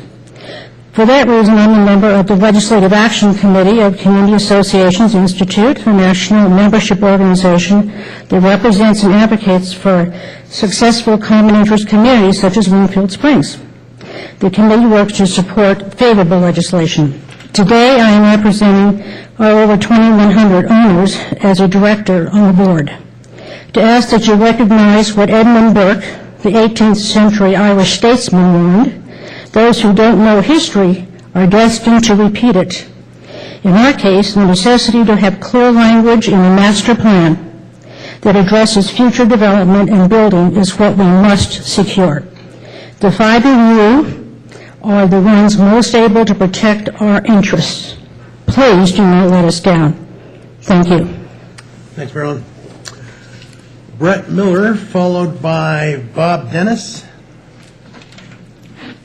Mr. Mayor, members of the council, I would just like to reiterate and support what the first speaker said in relationship to this issue. 5A, Village 5A, has a great impact on myself and my wife because we live right in Village 5.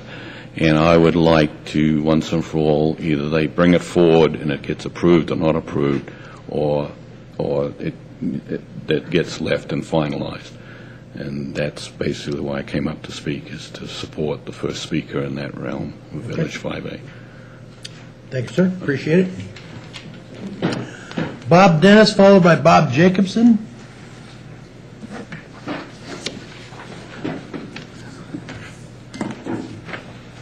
Thank you, Mr. Mayor, Council. Thank you very much for the time. My presence here, I'm president of the HOA, and if you remember, I think some of you were here 2 years ago when Maverick LLC promised you that they would fix everything that they had omitted to complete when they were performing their development. And we ended up basically, as homeowners and the HOA, having to fork the bill. All that to say, and it was 3 figures. So all that to say that we're all in favor of supporting development, of course.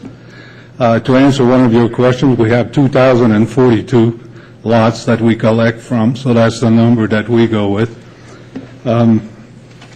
What is important here is that development gets done in an organized fashion. I believe Tim might have given you a copy of a listing of items that we would like to see included in the handbook to ensure that all development corresponds with the common areas and that those common areas are completed and completed properly so we can take over and continue the maintenance.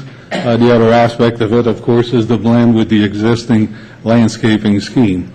If you have not received it, I will work with Tim and we'll make sure you see it all. There was about 20 items as a checklist of things to do and inspections that go with it to ensure that on the end, when the ground is covered, we turn on the water, it all works, and hopefully we don't spend too much money on water. The second aspect is the parks, and I must say I was totally confused at the end of 9.4 or 9.5, but I do know this, that we have a lot of kids and they have nowhere to go. Pelican is a good example. It's a very nice park. But if we don't complete Silverton, and it is not complete, it's a piece of dirt, I believe that we are totally underestimating what our youth is going to do. They will find a way to get their energy out of there. So it is important we build the parks. The fifth one is not identified, should be identified. We should move on with it and make sure that our kids have a place that's safe for them to spend their energy. The third aspect that I would like to cover is the schools. With the addition, although these are units, you can pretty well multiply by 4, and more than likely they'll have at least one child, if not 2. And so what is becoming the burden on the elementary and high school system in the area is something I certainly don't have the skills to deal with that, but it's something that we need to also consider. Do we need an expansion on the current school that we have at the end of our lots or community? Something to consider, but I didn't hear any comments anywhere, nor did I read anything about the elementary schooling system. And that's something that I believe should be covered. Bada boom. Thank you very much for your attention. Good job, sir. Appreciate it. Mr. Jacobson, followed by Mr. Lou Duria. Robert Jacobson, thank you very much. I was hoping maybe they'd have a laser so I could follow what was being said. I can see now the villages. On this, our street shows in the very upper left of the blue area. It's called Lorna Lane, and I don't see any villages near it, so I'm just wondering about the impact. But particularly what concerns us is, has there been a traffic study on the impact of these additional units to all of us? You know, the traffic's pretty tough right now, and when they put in the extra lanes, it seemed there was more traffic. But so I'm wondering why that area goes that far. I guess it's west. No, it shows north. To include our street, should I be concerned? Which village are you talking about? Yeah, well, what's that? What we'll do, sir, is when public comment is completed, I'll let you talk with our staff member, Mr. Thompson. Take it offline, and he'll be able to explain to you and answer your questions, if you don't mind. Fine. Thank you. You bet. Lou Daria? So, Tim, when you're done, can you get with this gentleman? Okay.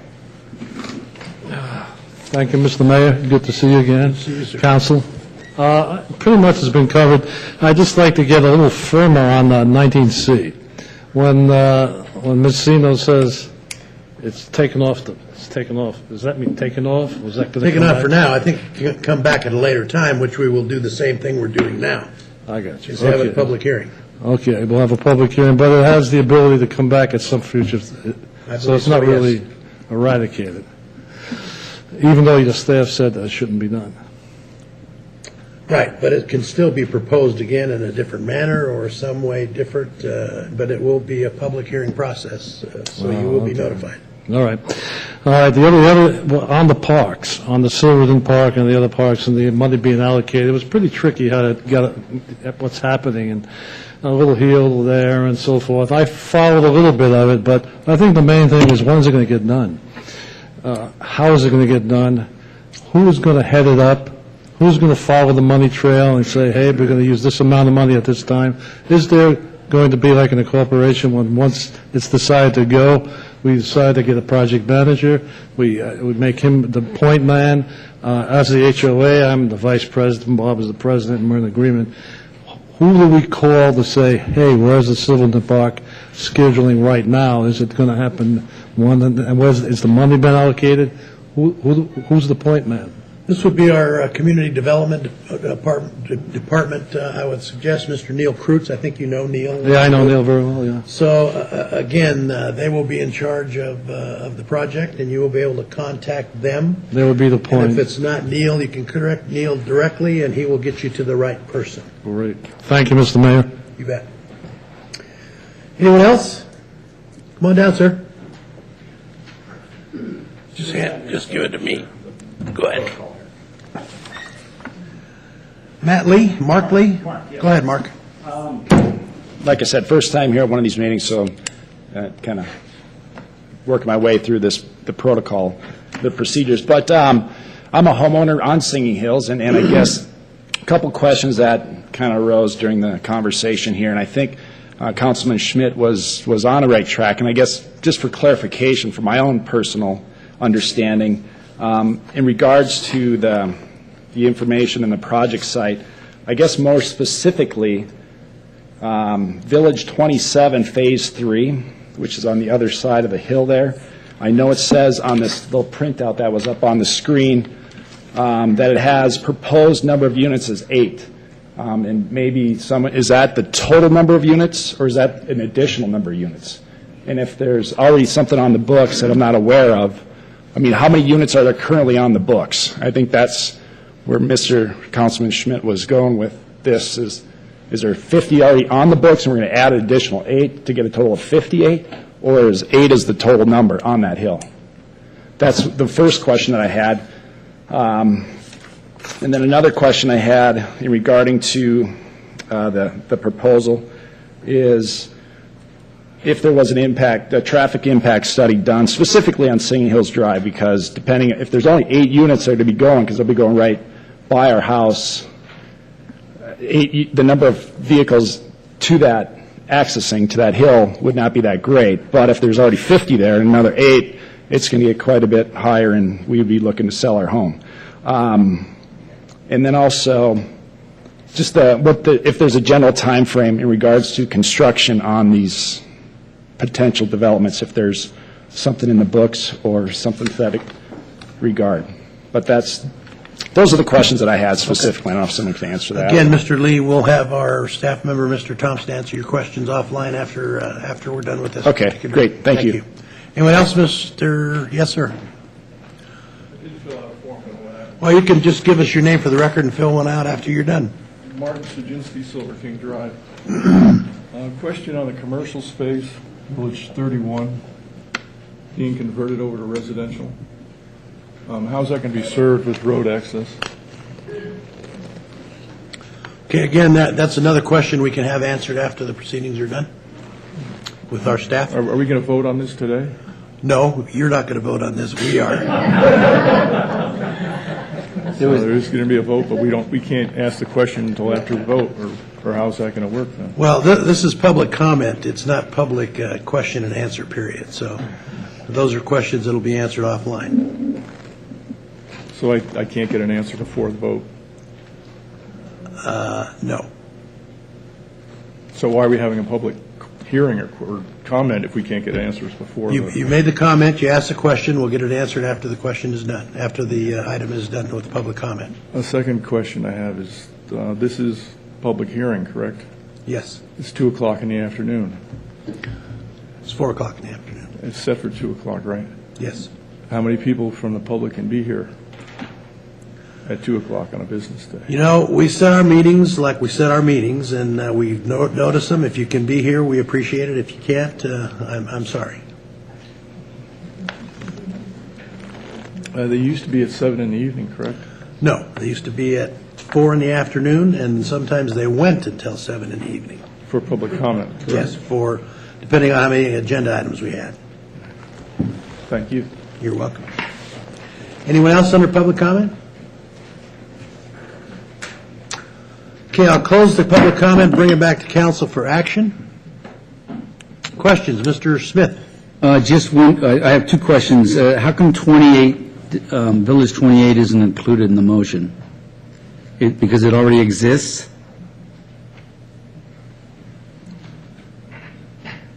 That's correct. Village 28 already exists in the handbook. It's already been approved. Simply a cleanup item to make the city's land use map consistent with the handbook and what was approved in the handbook. So does it need to be included in the motion? Not for the master plan amendment, no. Okay, and since Messino withdrew 19C, we don't need to include that if we didn't want to do that? That's correct. If we're not going to, if the applicant withdrew 19C, then you wouldn't vote on that. Okay, and then one more. Concerning Village 31, there was some question about the access. Who am I looking at? Tim? What does RTC say about that? So a couple things real quick. With regards to a traffic study is not necessary in this particular case because the original traffic study contemplated the maximum amount of units that were permitted when the handbook was originally approved, and the number of units has not exceeded that number. So all of the infrastructure that's out there should have been based on that total build-out number, and we're still below that threshold, so no additional traffic analysis would be necessary. Okay. With respect to access, the parcels, or at least the proposed villages along Vista Boulevard, it is very likely that the access to those villages will be right in, right out only, given their location and proximity to the intersections and site visibility down at the bend in Vista there. You could be looking at potential acceleration and deceleration lanes as well. So are they going to be able to enter that village from going north on Vista? They would be able to enter the southern portion. However, they would likely have to go up and make a U-turn, either at Riata or at Wingfield Hills, and come back. Which is, what, a half mile? Maybe. Quarter mile? Quarter mile.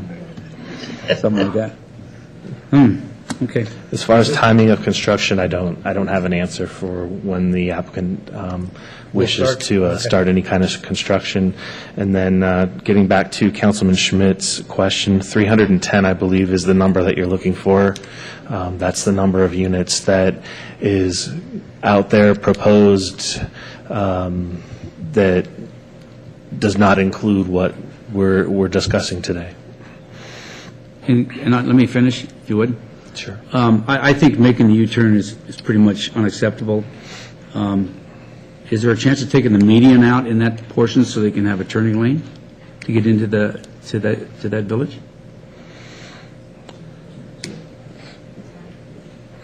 Comes the traffic guy. Yeah.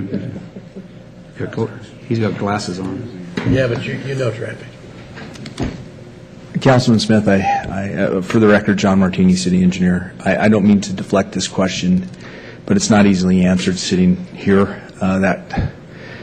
Will this all be included in the plans and everything? When a development proposal in a final form came forward, should this land use change be found acceptable by this council, there would be meetings with myself, John Erickson, RTC. I will say this, that corner is very difficult, and the integrity of the median site distance is problematic. So, John, if they didn't have the right-in, right-out, we didn't have any access from Vista, where would be the access point? There isn't one. There isn't one, so it's got to go there, right? Correct. Okay. Well, that worries me. It's problematic. It always has been. Okay. Mr. Lawson. I think Ron, Mr. Smith answered my question, or asked my questions. But I know that there's a road there now that accesses the maintenance facility. So I'm assuming we would use to access that road or near that to access that village at 17A. That's entirely conceivable. I believe that there is an easement there. Whether or not that road is private or public is something that would be answered at the tentative map stage. Okay. And I do have a concern with accessing it going northbound from Vista also on 17A. And then can we answer the question on, the gentleman had the question about 8 units are proposed, or how many are currently on that, in that village? So, village, could I have the overhead, please? I forgot what village number it was. 27. So village 27-3 is 42 total units available.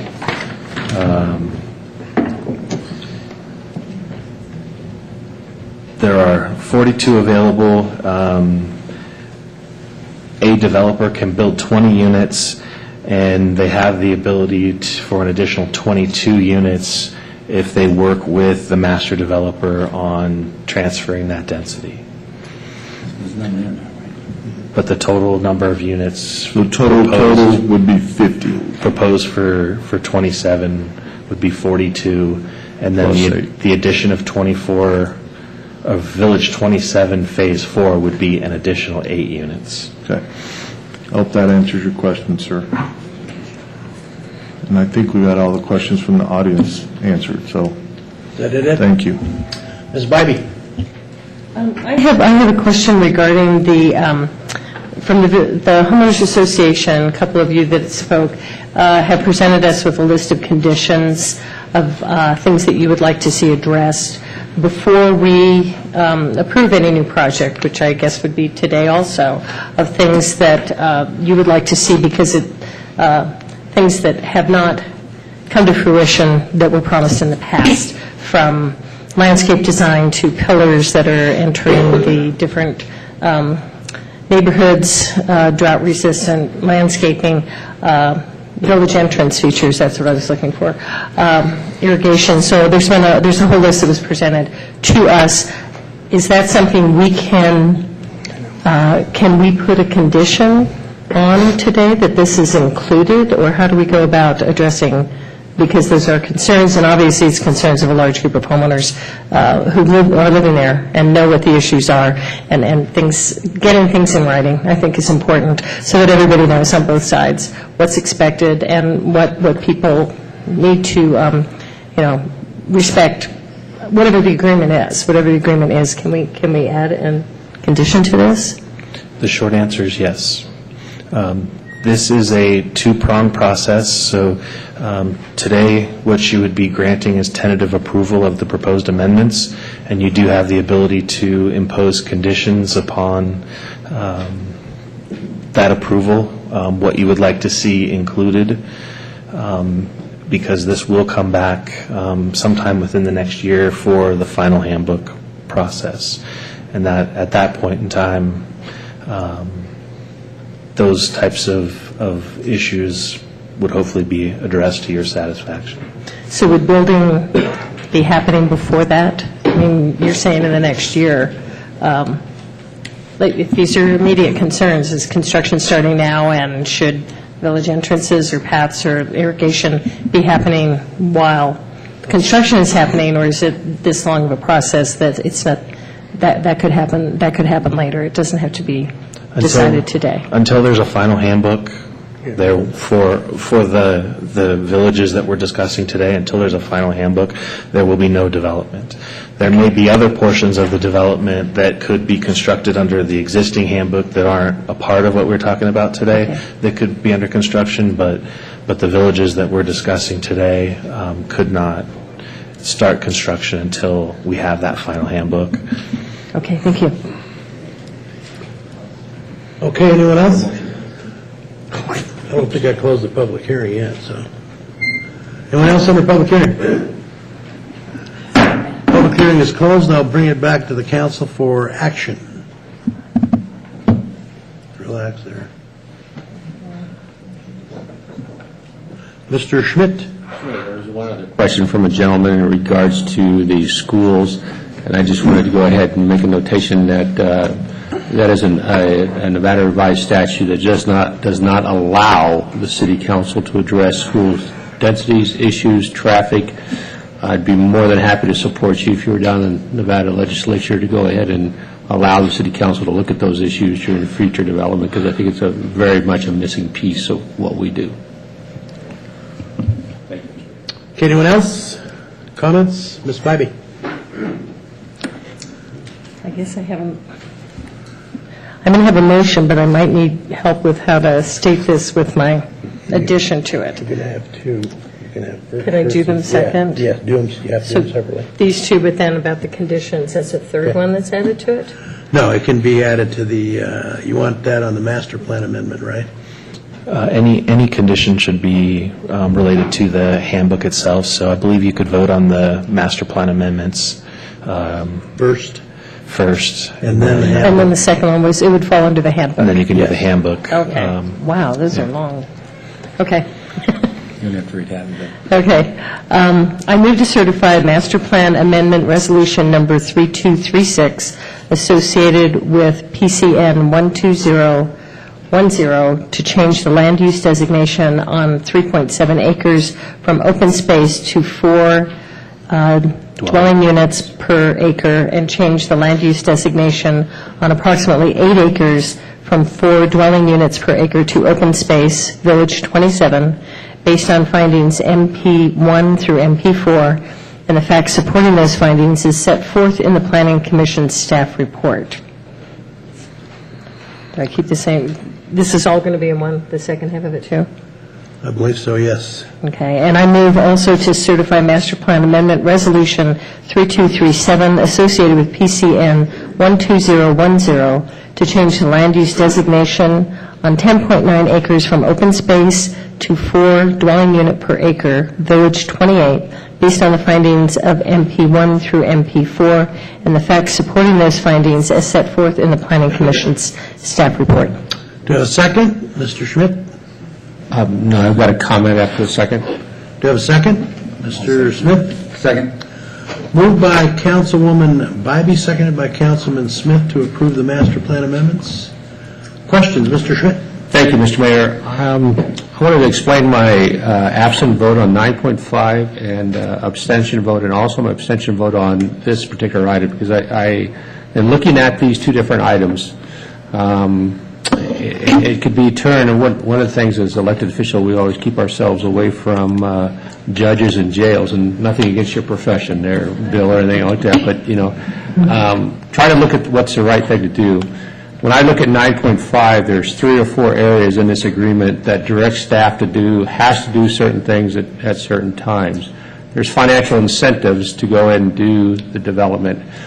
NRS lays on out for items of public hearings that there cannot be anything before the public hearing and the vote that would commit a elected official to a future project.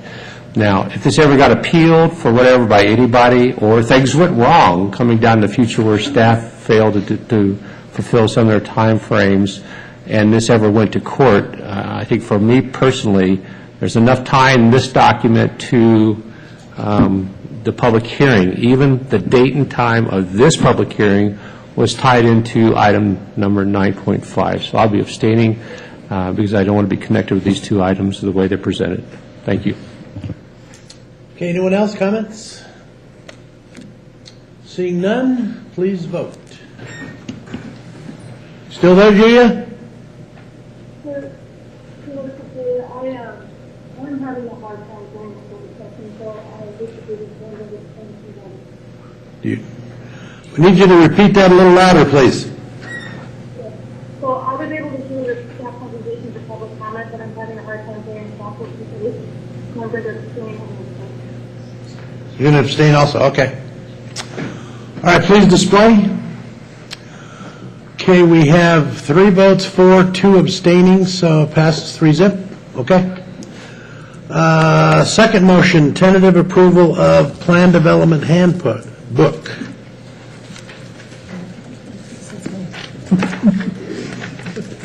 Okay. Pick it up and go ahead. I move to grant tentative approval of a request for an amendment to the Wingfield Springs Plan Development Handbook associated with PCN 12010 to approve the proposed changes to the land use table and map for villages 17A, 27, 31, and the proposed changes to the setbacks within the patio home and builder lot designations based on findings PD1 through PD21, and rejecting the proposed changes to the land use table and map for the proposed Village 19C due to the inability to make findings PD8, PD10, PD15, PD16, PD18, and PD21, and the facts supporting those findings is set forth in the staff report. The tentative approval includes that the applicant shall file for the final approval of the plan development within 1 year from the date of the City Council granting tentative approval of the plan development handbook. Due to the nature of the tentative plan development, the City Council is not required a bond at this time as stated in NRS 278A-490. In addition, I would like to include consideration of the recommendations from the Wingfield Homeowners Association on conditions of approval or conditions to be changed in the handbook, changes to the handbook as conditions to be considered. I don't know if that wording is right, if we need to clean it up, but I think that's it. Okay, one question, Ms. Fyvie. 19C needs to be left out of the motion, I believe, because that was withdrawn. Is that not correct? Yes. Okay, Yeah, so okay. that's stricken from the motion. Okay, well, I'll strike Village 19C. We're not going to vote on it because it was removed, correct? Right. Okay. All right, do we have a second? Mr. Smith? Second. Mr. Mayor. Go ahead. I'm taking at a loss here with these new conditions coming in. Can we have a 5-minute break before you take the vote, sir? Absolutely. We'll have a 5-minute break, and then we'll come back. We're in the middle of we have a motion. We don't have a second yet, so the motion is still on the floor. Doesn't, I second. You did second it? Okay. Yeah, he did second it. Okay, we've got a motion and a second on the floor. When we come back, we'll discuss it. I thought we didn't want to put the conditions on until the plan handbook plan. Yeah. That's what he wants. That's what he wants. Yes. Okay.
Okay, Mr. Adams. This is why we have attorneys. I understand that the motion will be restyled and recast with the deletion of the conditions proposed to the handbook at this point in time. The problem I have with the conditions to the handbook being proposed now is one of due process for the applicant. Two, the staff has not had an opportunity to review whatever these conditions are. I don't know if these conditions are good for the city. I don't know if these conditions work a hardship on the landowners. But nevertheless, we are in a proceeding now where I think the notice and due process rights of all parties need to be recognized. This came out of left field. It wasn't part of the agenda, so I don't think it's appropriate to now attempt to unilaterally insert or interject some conditions into a handbook that we have not had an opportunity to review. Okay. So, Chet, one thing, we can have the same motion, just strike the part about the amendments to the handbook. Exactly. That would be the way I would rather it be done now. That doesn't mean that we can't look at it down the road and have an opportunity for some input. Okay.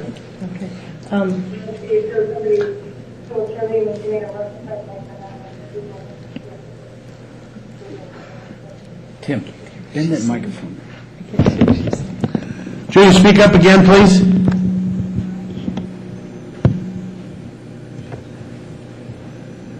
Julia. Yeah, no, sorry, I can't make out what you're saying, so please keep going. Okay, all right. So does he have to say again? No, go ahead. Okay. So in addition to that, my understanding, Chet, would also be, because this wasn't public noticed, and with public meeting laws, the actual recommendations for the handbook changes aren't known, were not known to staff, but also were not known to the public, so that they could be here and people could have equal access to making comment, public comment on, so it's kind of a two-part thing, staff and everything you said plus the public noticing did not happen on these specific lists that we got of conditions that they would like to see inserted. Correct. On that piece of correspondence that you received, correct. Okay. I will go ahead and amend or change my motion. I will strike the conditions for changes in the handbook to be decided at a further, strike it from the motion, simply approve the motion as stated, and something we can look at down the road when everything has been, when it's done properly. Thank you. Is that okay by the seconder? Sure, and that includes the deleting any reference to 19C, right? Correct. Okay, we have a motion by Ms. Bybee, seconded by Mr. Smith. Questions? Okay, seeing none, please vote.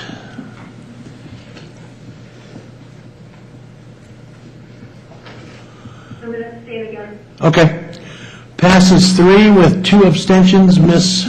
Ratty and Mr. Schmidt. Okay. 3-0. Good. Moving on.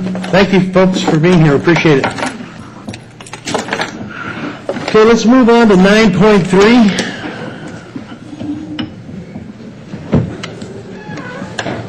Boards and commissions. Thank you, Mr. Mayor, members of the council. Steve Driscoll, city manager for the record.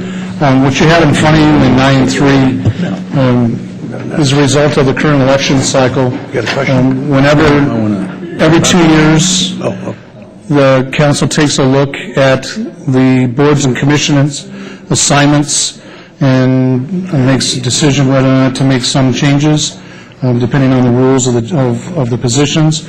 And obviously, in this case, we have a new member, so the boards and commissions do not necessarily follow the person who had them in the past. So this is time and place. We've produced a matrix that shows, in the staff report shows what everyone has currently with all of the Ward 4 assignments, basically put in the parking lot, if you will. And so this will be time and place under your direction, Mr. Mayor, to conduct a discussion and for the council amongst themselves to decide assignments for boards and commissions. We do have information available if there's a question as to what a particular board or commission does, if you're not aware, and then also different boards and commissions have different termination dates, and so we have, to the best of our knowledge, what those termination dates are, and then we also have put together, we scrambled to try to figure out what the meeting schedule is to the best of our knowledge for each of these boards and commissions, because we know that people's calendars at time dictate whether or not they can participate. So with that, Mr. Mayor, I'll let you conduct the discussion. Okay, I guess we can go by, can you hear us, Ms. Ratty, any better? Julia Ratty.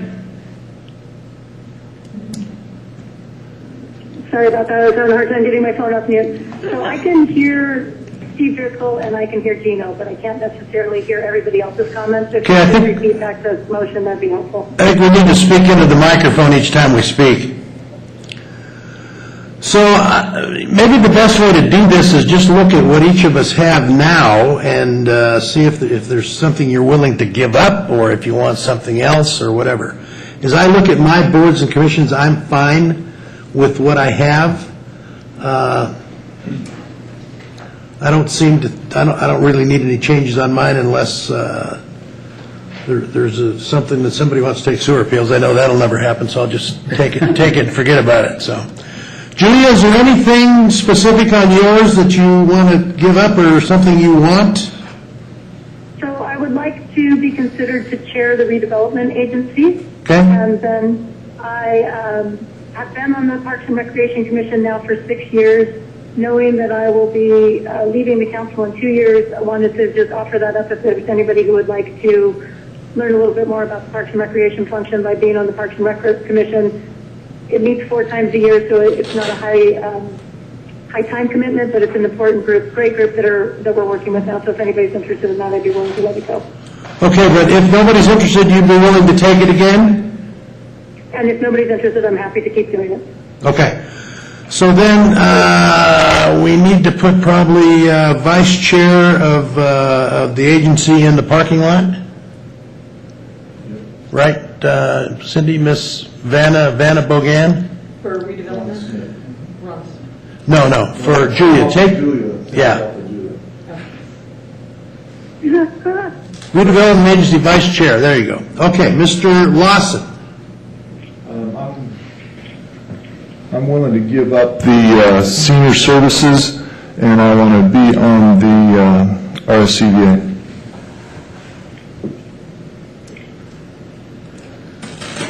Okay, so you got that, Vanna? Mr. Smith. Okay, I will give up the chair of the redevelopment agency to Julia. And I would like to pick up Truckee Meadows Water Authority. That makes sense to me because I'm on the flood project and the Western Regional Water Commission. That's Tumwa. And then I would like to be Mayor Pro Tem. And the final thing is when I'm on the RTC. We currently have 1 alternate, and I want to have 2 because, for instance, last week we didn't have any representation there. Now, one thing I need to talk about here on Mr. Smith is the Western Regional Water Commission. Ron, if you're going to take Tumwa, then you were going to be the appointee from Tumwa to Western Regional Water Commission. So that'll open that up. Right, and that's particular, the appointment, Sparks' appointment of Western Regional Water Commission should go in the parking lot, and someone else from the city will have to be appointed. You got that, Cindy? So on Ron Smith's pull Western Regional Water Commission, putting it in the parking lot. Okay. And then Tumwa Board, you want to pull from the parking lot and put it on Ron?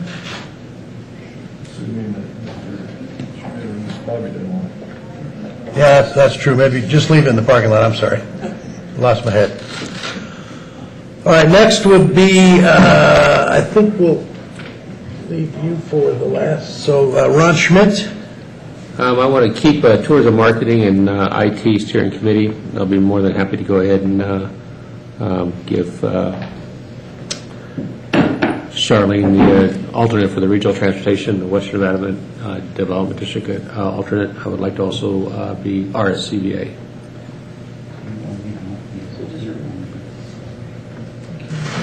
So Western Nevada Development Corporation too, Ron? Correct. Remove that, or you want it still? No, you can put it in parking lot. Okay. You know, and I've got one more. You can take off the Debt Management Commission alternate from mine.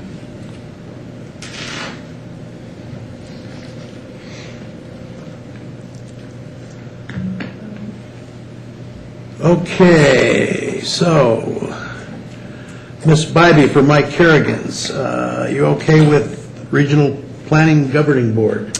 Yes, Regional Planning Governing Board, I would like to serve on. I heard that's a good place to get started. Okay. And I was interested in, I would keep the Oversight Committee for School Facilities unless someone else wanted that. I would take that. The water, both Truckee Meadows Water and Regional Water, not interested in, if you want to park those. But those are already parked. Yeah. Okay, those are parked already. Never mind. And then what was the other? Oh, the second alternate for RTC. Take that. Yeah, I would take that. You want to do that? Okay. I would do that. And so the first alternate is up, right? It's still available. I have the second here. Or whichever alternate, doesn't matter to me. Yeah, make her the first. On Fridays, the meetings are Friday mornings, third Friday of every month. Okay. Yeah. Okay, anything else? So really, the only conflict I think we have is RCBA. Is that correct, or am I dreaming here? I think that's right. Okay.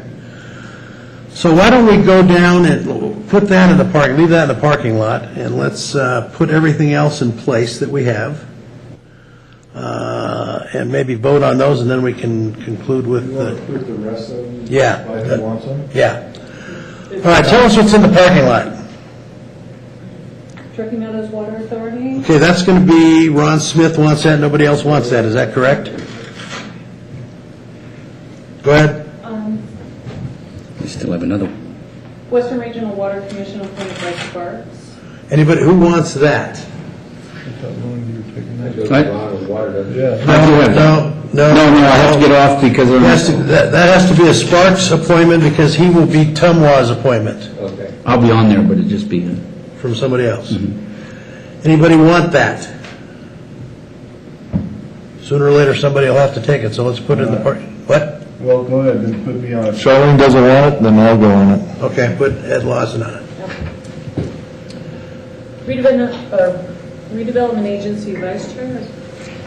That would be... You want that, Charlene? What is this? Vice Chair, redevelopment?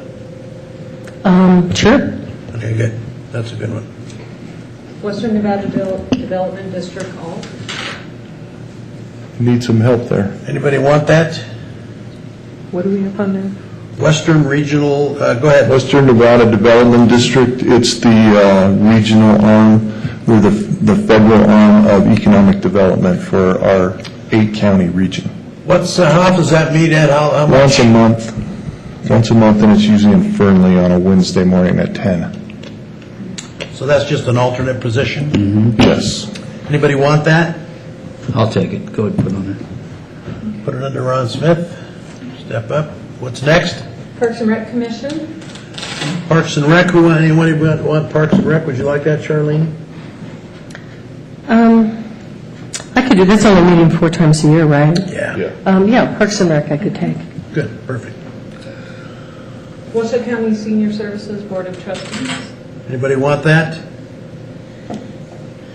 How often does that meet? It meets once a month, the first Wednesday of each month at 3 o'clock in the afternoon. Anybody?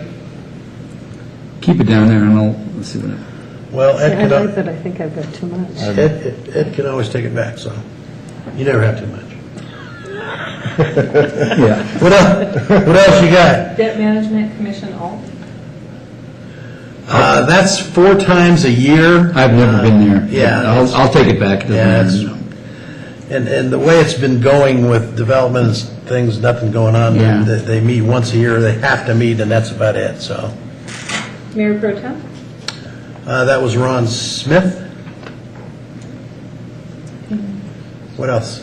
Julia, can Julia hear? You still there, Julia? Yeah, I'm here. You got about 12 committees now if you can't hear, so. You're going to be pretty busy. You're going to have to quit your job, I'm pretty sure. Sounds fantastic. Thank you so much. What else? RSCVA. That's the last one. Washoe County Senior Services Board of Trustees. Then parliamentarian. We haven't done that in a long time, so Yeah. just park it. I carried it just in case. What'd you say, Julia? What'd you say, Julia? He's talking to somebody, I think.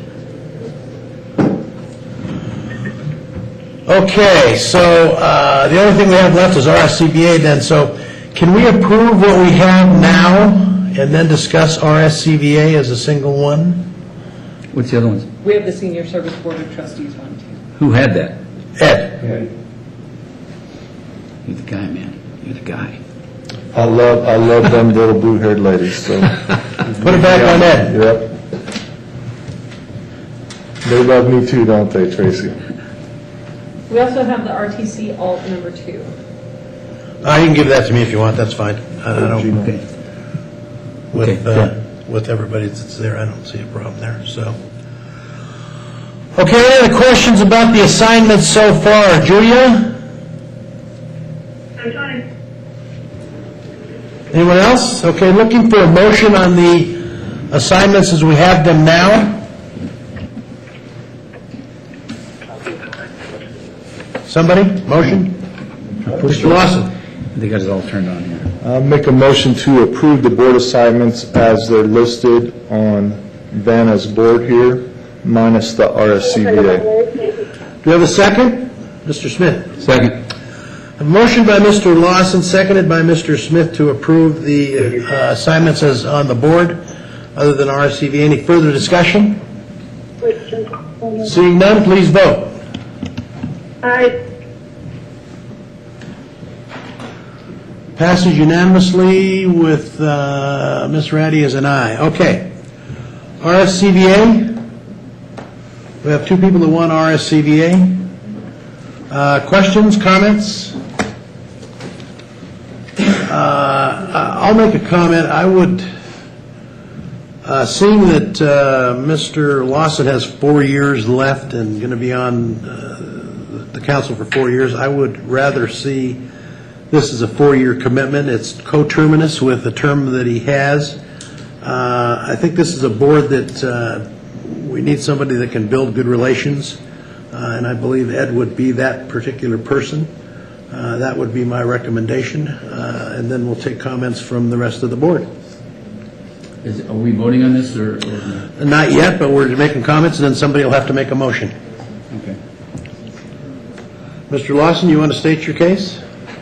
Well, I think it kind of goes along with what I've been doing, and we have been building relationships regionally through economic development, and I think that RSCVA's building those relationships there is very important also.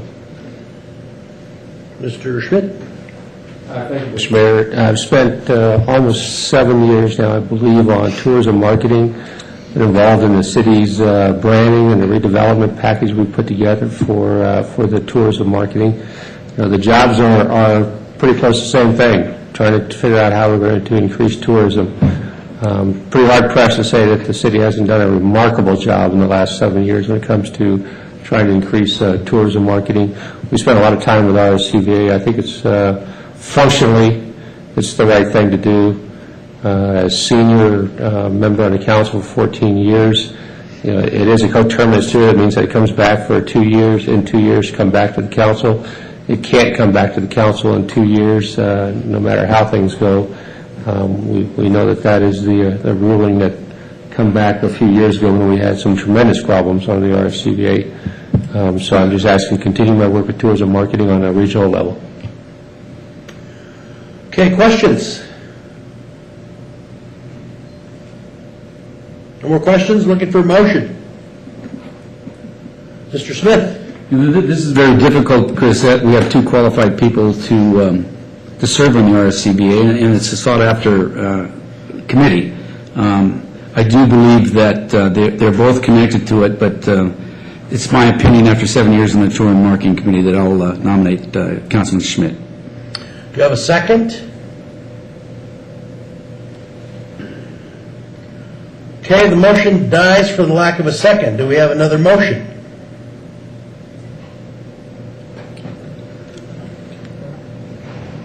Ms. Pybee.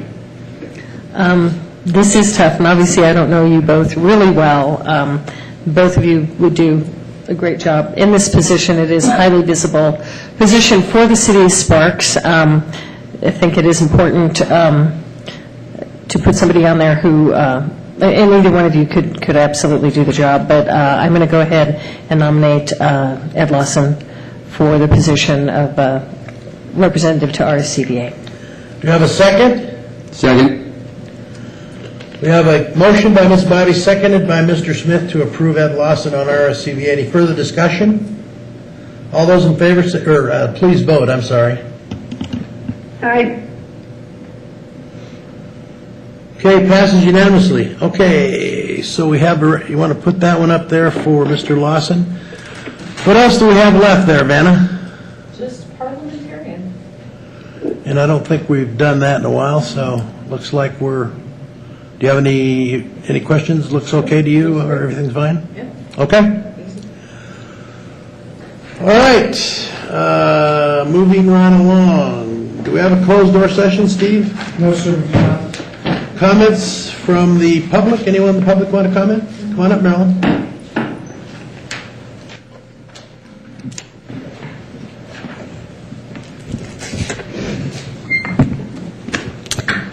Thank you, Mr. Mayor and council persons, and most especially our new Board 4 representative, Councilwoman Bybee. I want to thank you so much for your attempt to include our recommendations in the planning documents. I understand the open meeting law in fairness to all, but what I would like to ask is, how would, like our document, before you have the next hearing, the final hearing on the handbook, how our information then would be shared? I was led to understand that if we shared it with Tim Thompson and it was put in your packet, that was sufficient. Obviously, there was a miscommunication or misunderstanding. But we're very passionate about this. We have been hit economically out there. All owners ended up having to help finish Singing Hills. They've never had their common areas put in or their entrance pillars, anything else. So we all shared in that, and it's not right. That's supposed to be a builder or developer responsibility.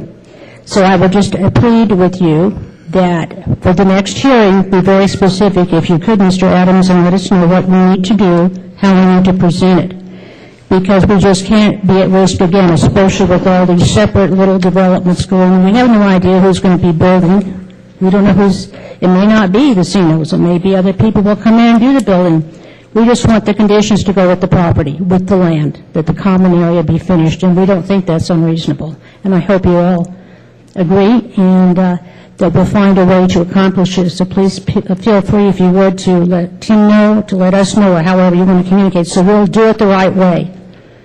Because we just can't go through this every time with so much more development down the road.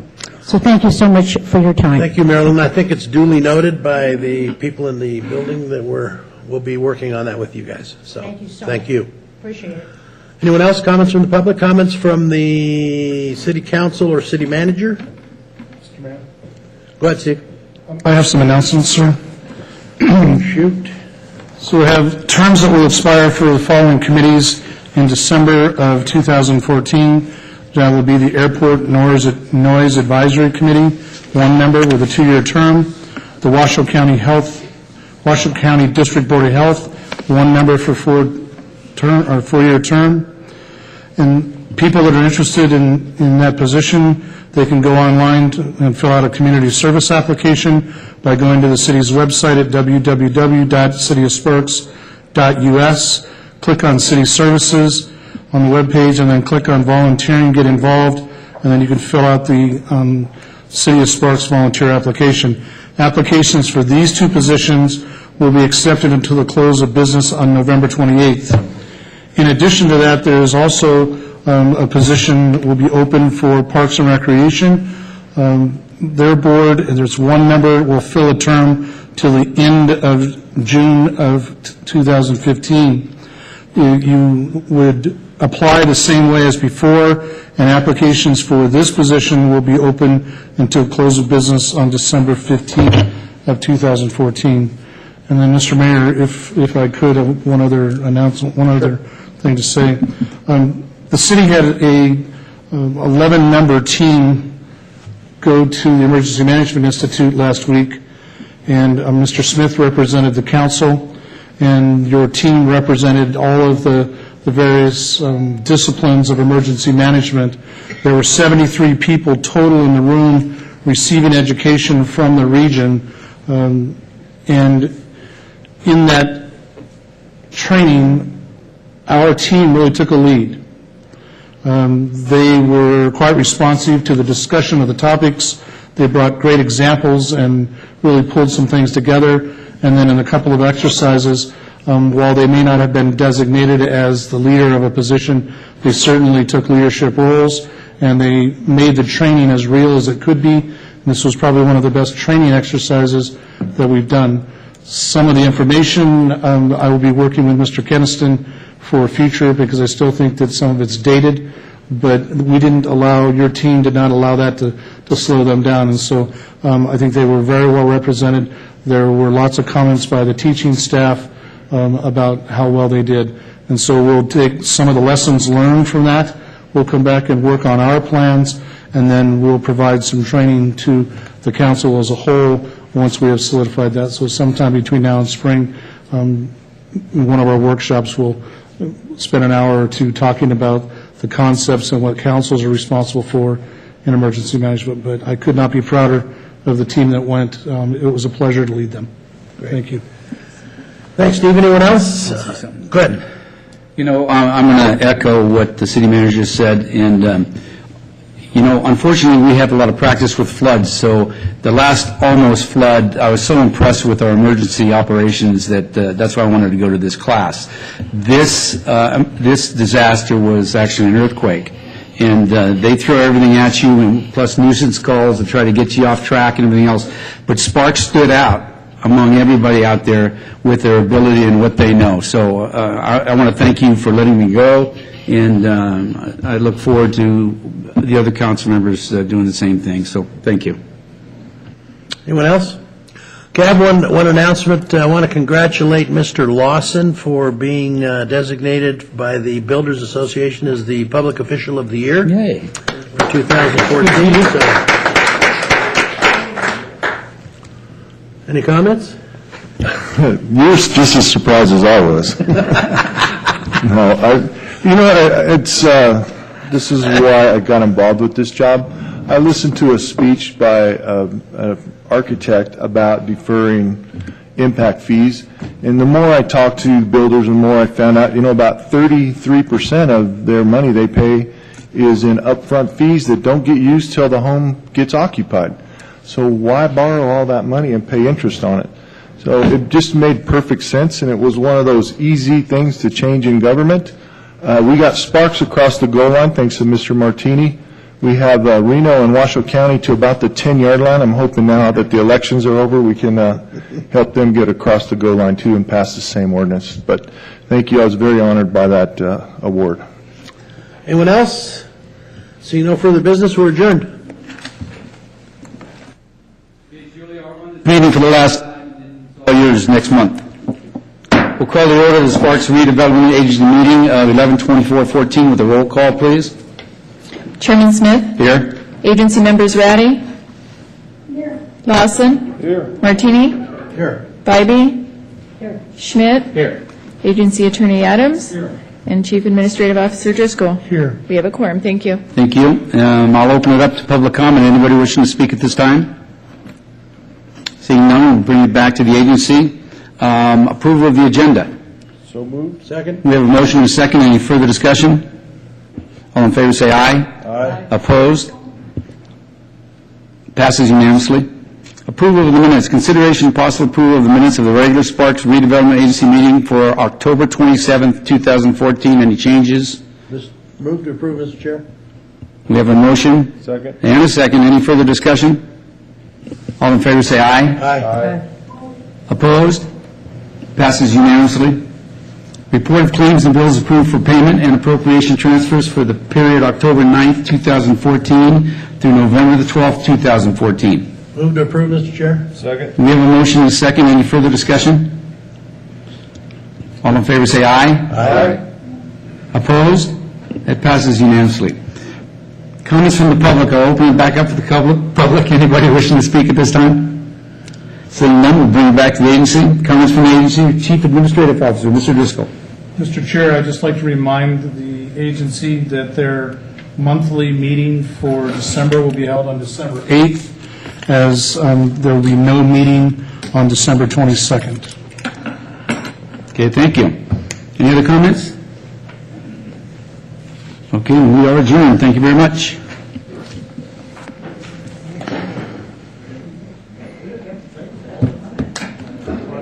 Well. We'll adjourn. Yeah, of course they are.